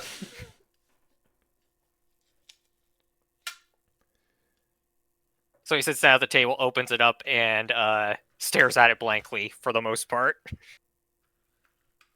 Malcolm, the library is about to close. Oh, okay. Let's go to Proteus. So Proteus, you go into Wolveric's biology class, where he appears to be waiting. He's organizing some of the specimens and the tools of his trade. It is Proteus. Yep. Have you conclusively decided you are in on performing this for Azzy and I? Yes, I do believe so. It's the forest north of the city, correct? Correct. This is a job more suited for adventurers, but she told me you were capable. Well, I avoided a few traps and began to realize that the entire room was probably a trap Yes, within about 5 seconds, so... I do not enjoy going into her classroom. Very immature. Yeah, well, one way or another, it's probably going to be more useful skills to have in there, meaning the temple. Yes. Well, I suppose... Well, you are prepared for the dissection, and many students have lost their lunch doing that, but you did it spectacularly. Yeah, again, I think it just comes down to experience mostly. All right, come with me. He goes over to a shelf, and he pulls on a book, and it moves down to a small lift.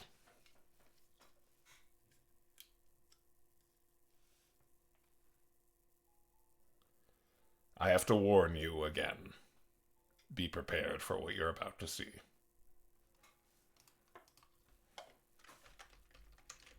All right.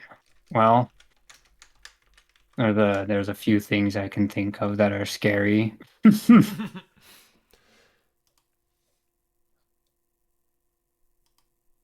All right, so the lift takes you down. He goes in. He kind of shuts the this cage door in front of it, and it begins going down as he presses a button. And down the lift, you're taken to a small room. One part of it seems like there is a lab, and another, and it's a very small room, and it has a window on it. Over here. And there's a door leading into that room with the window. Okay. Okay. It's kind of like sectioned off into two places. There's like an observation room and an operation room. Yeah, it's like kind of an interrogation, like a interrogation room where there's like the one-sided glass, and you're on one side of it right now.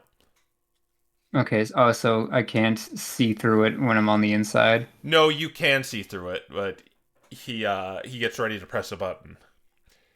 And he presses it, and you see into a room that he looks into with you, where it's an empty room, a very empty white room. But in the corner, you see something, a figure. There is a Mankey, but he's covered now. It's horrifying. He's covered in mushrooms. He's like a walking mushroom patch. Toadstools sprout from like every inch of his skin where like fur has just sloshed off. It's just like this diorama of fungal life in the corner of just these colorful funguses sprouting from every part of him, like erupting through his skin. And they bloom into all shapes and sizes.